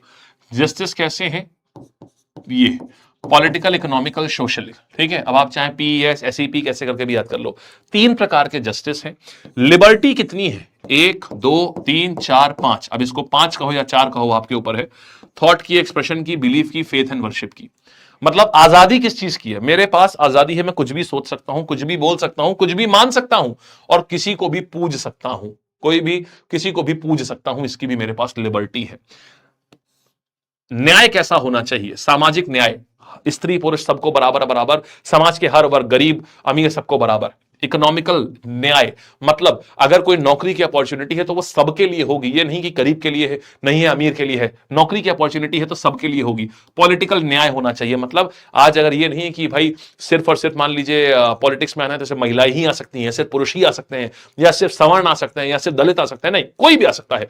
तो यही जस्टिस हो गया। ये तो 3 प्रकार के जस्टिस, 4 या 5 प्रकार के, अगर आप इसको 2 मानो तो 5 प्रकार के लिबर्टी। कितने प्रकार की इक्वालिटी, स्टेटस और अपॉर्चुनिटी, 2 प्रकार की अपॉर्चुनिटी इक्वालिटी होगी। स्टेटस में सब लोग बराबर हमें कर रहे हैं देश को, और सबके लिए इक्वल अपॉर्चुनिटी लानी है, और भाईचारा होना चाहिए। बस अब जरा यहां पर आओ, जरा अब जरा देखिएगा प्रियम्बल को क्या हुआ था। पहले नेहरू जी ने बोला कि हमें संविधान कैसा बनाना है, उसके लिए मैं एक पर्चा प्रेजेंट करना चाहता हूं। पर्चा प्रेजेंट करा उन्होंने। जब उन्होंने पर्चा प्रेजेंट किया तो वो कितने का था, कितने का था कह रहा हूं, जब पर्चा प्रेजेंट किया तो बोले हमें हमें अपना संविधान ऐसा ऐसा बनाना है। सब लोग बड़े खुश हुए भाई। और इसको फाइनली क्या हुआ, बोले जब पूरा संविधान बन गया, बोले नेहरू जी आपका वो पर्चा बहुत अच्छा था, हम चाहते हैं कि हमारे संविधान के सबसे स्टार्टिंग में वो पर्चा लगाया जाए, ताकि जो भी हमारा संविधान खोले उसे पता हो कि अंदर वो क्या देखने जा रहा है, हमने अपना संविधान क्या क्या चीजों के ऊपर बनाया है। तो इसीलिए उसको प्रीएम्बल बना दिया गया, इसको भी अडॉप्ट कर लिया इसी में ही। इसको बोला जाता है identity card of the constitution बोलते हैं। ये कुछ पॉलिटिकल एनालिस्ट हैं, पालखी वाला ने बोला ये आइडेंटिटी कार्ड है, के एम मुंशी ने बोला ये तो पॉलिटिकल हॉरोस्कोप है, और आज तक सिर्फ ये एक बार ही अमेंड हुआ है, इसका मतलब ये अमेंडेबल है। अब सुनो, यहां पे भी 3 कोर्ट केस आते हैं, सुनना बताते हैं। अमेंडमेंट की ही बात बताऊंगा अभी। 1976 में इसमें सोशलिस्ट, सेक्युलर और इंटीग्रिटी शब्द ऐड करे गए हैं। पहले ध्यान रखिएगा, ओरिजिनल में ना तो सोशलिस्ट सेक्युलर कुछ नहीं था, इंदिरा गांधी जी ने ऐड करे थे ये तीनों शब्द, और कोर्ट इसको एनफोर्स नहीं कर सकता, मतलब आप इसके लिए कोर्ट नहीं जा सकते अगर आपको इसमें कहीं कहीं कोई चीज लागू नहीं हो रही है। अब मेन चीज समझो यहां पर क्या आती है, तो सब पढ़ा चुका हूं, ये भी एक बार देख लो जरा, ये समझ आ गया ना पूरा। अब यहां पे मेन चीज आती है, जस्टिस के आइडियाज हमने कहां से लिए हैं, रशिया से लिए हुए हैं। हमने प्रियम्बल 3 देशों से मिला के लिया है। लिबर्टी का आइडिया हमने फ्रांस से लिया हुआ है, इक्वालिटी का आइडिया भी हमने फ्रांस से लिया हुआ है, फ्रेटर्निटी, लिबर्टी, इक्वालिटी, फ्रेटर्निटी तीनों हमने फ्रांस से लिए हैं। Concept, idea of the preamble, ये जो है ये हमने यहां से लिया हुआ है। अब मुझे आप एक और बताओ, लैंग्वेज ऑफ द प्रियम्बल कहां से लिया हुआ है। अब बताइएगा, बताइएगा लैंग्वेज ऑफ द प्रियम्बल जो है, लैंग्वेज ऑफ द प्रियम्बल वो हमने कहां से ली हुई है।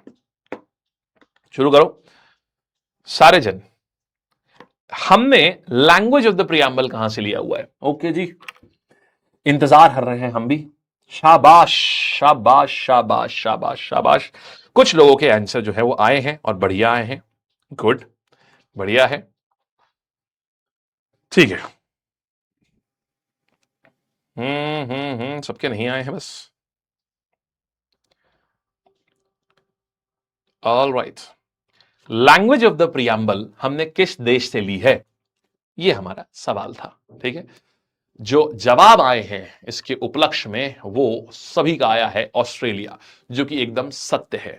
तो आइडिया ऑफ द, अब यहां बच्चे गलती करते हैं, आइडिया और लैंग्वेज में कंफ्यूज हो जाते हैं। The concept of preamble USA से लिया और the language of preamble, language of preamble ये बालकगण हमने किससे लिया, ये अपन ने लिया है ऑस्ट्रेलिया से।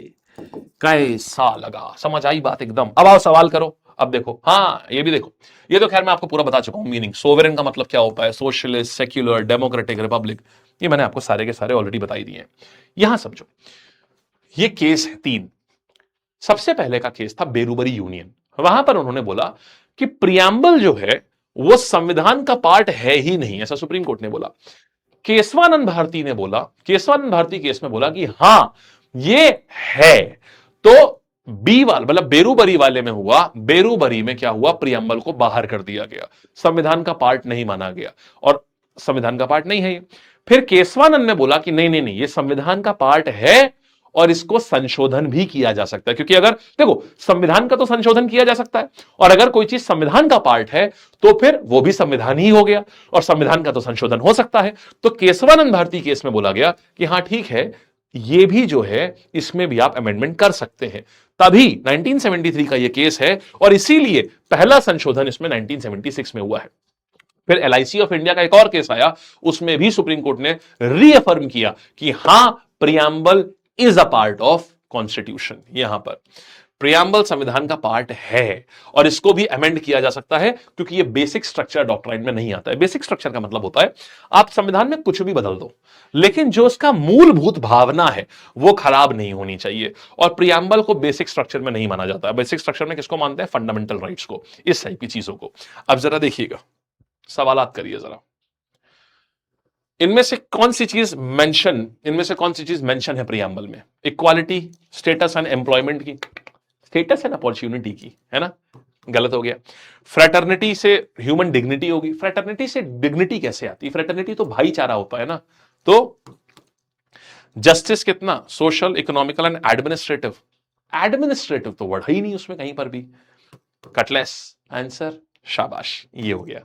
ठीक है ना, देखा अब एग्जैक्टली कैसे आ रहे हैं, मतलब आपको ये पता होना चाहिए, मतलब आपको अब समझो, अब जब आप रिवीजन करोगे जो मैं आपको ये दूंगा, आपको पता होना चाहिए कि जस्टिस कितने तरीके का, लिबर्टी कितने तरीके की, इक्वालिटी कितने तरीके की, ये पूरा पता होना चाहिए। ठीक है, आ गया। इनमें से कौन सा वर्ड जो है ये प्रियम्बल में मेंशन है इंडियन कॉन्स्टिट्यूशन के जस्टिस के रिगार्डिंग? तो जस्टिस के रिगार्डिंग बहुत अच्छा सवाल है ये, सीएचएसएल 2025 का लेटेस्ट क्वेश्चन है। देखो हर जगह से क्वेश्चन आ रहे हैं, है ना, हर जगह से। और 2025 से क्वेश्चन की फिर देखो लैंग्वेज घुमा दी गई। तुमने 23 करा, 24 करा, तुम हंकी डोरी तरीके से आराम से निकाल के चले आ रहे हो, लेकिन जैसे ही 25 आता है, देखो यहां फंसा मामला फिर से। अभी हम तुम्हें क्विज के क्वेश्चन बनाएंगे, अभी क्लास के बाद बैठेंगे आराम से विधिवत, फिर हम एक क्वेश्चन, इसी तुम्हारे कोर्स में ही क्विज आ जाएगा नीचे ही, बहुत अच्छा क्विज होगा। जस्टिस कौन सा मेरे भाई, अब याद आया, इकोनॉमिक जस्टिस, याद आया? तुम्हारे पास में जस्टिस की जब बात हो रही थी तो जस्टिस कितने प्रकार के थे? 3 प्रकार के, सोशल, पॉलिटिकल, इकोनॉमिकल, याद आए?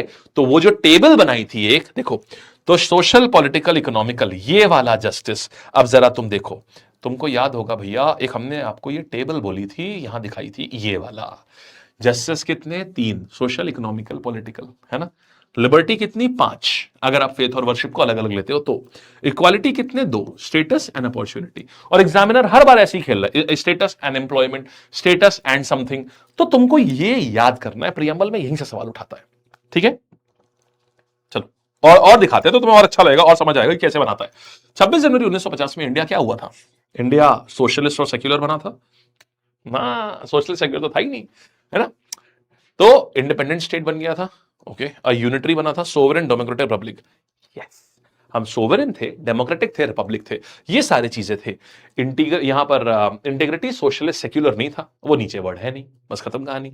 फिर आओ आगे, प्रियम्बल संविधान को, इंडिया को कैसे डिस्क्राइब करता है? We the people of India having solemnly resolve to constitute India into a. अब यहां से उसकी लैंग्वेज पे सवाल उठा दिया है। प्रियम्बल क्या बोलता है? हम एक यूनिटरी है, फेडरल है, हम एक सेक्युलर है। आज का संविधान तो बोलता है ना कि 1976 के बाद तो सेक्युलर वर्ड है ना, इंडिया एक सेक्युलर देश है, खत्म कहानी। ये सब वर्ड कहीं नहीं आते हैं उसमें, ये सब वर्ड यूनिटरी, फेडरल, ये सब वर्ड कहीं नहीं आते हैं प्रियम्बल में। सेक्युलर शब्द आता है लेकिन। नास्तिक राज्य सोचो, इनमें से कौन सा वर्ड सीक्वेंस, आहा बहुत बढ़िया, एग्जैक्ट वर्ड सीक्वेंस बताना है प्रियम्बल के हिसाब से कि ये जो वर्ड है ये किस ऑर्डर में लगे हुए हैं। सुनो, sovereign socialist secular democratic republic, ऐसा sovereign socialist secular democratic republic, ये तो ट्रिपल एस दिया, sovereign socialist secular democratic republic, ये आ जाएगा इधर वाला, ये ऐसे याद रखेंगे। हालांकि प्रियम्बल में जब हमने आपको सबसे पहली वाली जो लाइन लगाई है वहां देखोगी भी, वहां है ये, आपको दिखाता भी हूं, रुको आपको दिखाता भी हूं यहां पर। ये देखो यहां पर, ये देखो, सोवरेन डेमोक्रेटिक रिपब्लिक, ये ओरिजिनल वो वाला पहला वाला हो गया।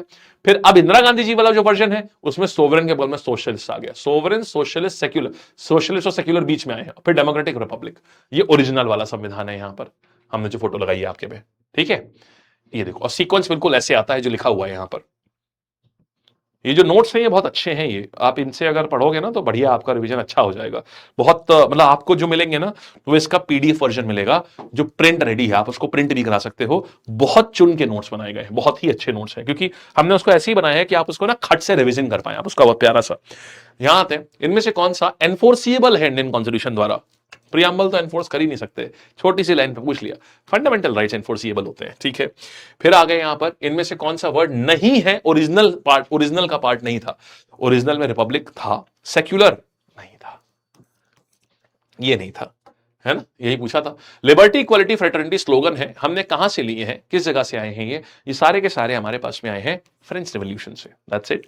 फिर आगे आते हैं, बस अब आपका रिवीजन टेबल यहां पर एंड में हमने डाला हुआ है, एक मेन चीजें जो है यहां पर कौन कौन सी चीजें थी भूल ना जाए कभी आप, कुछ मेजर पॉइंट्स, और यहां पर कुछ सोर्सेस जो मेजर हैं, बिगेस्ट सोर्स, और फिर ये हमने यहां पर वो डाला है जो मैक्सिमम एग्जाम में पूछता है, USA, UK, Ireland, Canada, major चीजें जो हैं। एंड ये देखो, ऑस्ट्रेलिया से कॉन्करेंट लिस्ट पूछता है। फिर नेचर की सारी चीजें कौन कौन सी हैं, जस्टिस कितने प्रकार के होते हैं वो कहां से लिया हुआ है हमने, लिबर्टी इक्वालिटी फ्रीडम, कीवर्ड का सीक्वेंस क्या है, प्रियम्बल किसके ऊपर बेस्ड है, यूनिटरी फीचर कौन कौन से होते हैं, फेडरल फीचर, नेचर कैसा है, ये सारी चीजें इधर का रिवीजन आ गया आपके पास में। और इसी के साथ आपका अभ्यास सत्र 1, सत्र 1 फिनिश होता है। हाँ जी, कैसा रहा बोलिए, आ गए मजे? आपने, अब आप ये सोचो, आपने इस 1.5-2 घंटे में आपने कितना रिवाइज कर डाला, पूरा हिस्टोरिकल से लेके आप प्रियम्बल तक आपने निपटा दिया पूरा, और वो बहुत बढ़िया से, मजा आ गया एकदम। पीडीएफ हिंदी में भी होगी, हाँ जी भाई, एकदम ठीक। तो हा एकदम बेहतरीन ठीक है, बहुत बढ़िया, मजा आ गया एकदम बेहतरीन, बहुत ज्यादा, ठीक है भाई, बहुत अच्छी बात है, बहुत मस्त, आहा क्या बात है, ठीक है। It was your first class, अरे वाह, it was my first class, it was amazing, क्या बात है भाई, बहुत सुंदर, बहुत सुंदर। ठीक है बालक लोग, तो अब हम लोग मुलाकात करेंगे मंडे को। मैं बता देता हूं पहले से क्या कराऊंगा आपको, मैं बेटा जी आपको कराऊंगा, ठीक है, मैं जो आपको कराऊंगा मंडे को वो होगा फंडामेंटल राइट्स। हम पूरा आपको फिनिश करा देंगे फंडामेंटल राइट्स, और हो पाया तो फंडामेंटल ड्यूटीज भी करा देंगे, ठीक है। फंडामेंटल राइट्स, फंडामेंटल ड्यूटीज, हम ये सब करा देंगे आपको। और हाँ, नेक्स्ट क्लास हमारी मंडे को होगी, उसमें हम ये सब रैप करेंगे, ठीक है। आपको अपनी साइड से यही काम करना होगा, ठीक है 2 घंटे पता नहीं चले, हाँ मुझे भी नहीं पता चले, मैं टाइम देख के नहीं पढ़ा रहा था, मतलब ऐसा कुछ नहीं था। क्लास तो आमतौर पे 1 ही घंटे की होती है, लेकिन मतलब ऐसा कुछ फिक्स नहीं होता कि 1 घंटे की होगी या 1.5 घंटे 2 घंटे की, जब भी जितना भी वो रहेगा। नहीं बेटा, पेट बैच में रिकॉर्डेड नहीं मिलेगी, ये पेट की नहीं है, ये एसएसटी की क्लास है। ये जब भी जितना भी कंटेंट लेके आते हैं, जब तक वो खत्म नहीं होता तब तक क्लास चलती रहती है, ठीक है। दिया ये आप सपोर्ट को बोल दो, हो जाएगा। आप बाय बाय करते हैं, आप सब लोग क्या करिएगा, आप फंडामेंटल राइट्स एंड ड्यूटीज ये पूरा रिवाइज करके आइएगा, और हम आपको अगली क्लास में प्रैक्टिस भी ऐसे क्वेश्चन कराएंगे जो एडिक्विटी की लैंग्वेज है ना, ये है, आपको आज दिखा दिया कि देखो यार 23 का लेवल ऐसा था जो बिल्कुल फैक्ट फेंकता था, तुमने पढ़ा है तो तुम फैक्ट आंसर कर दोगे।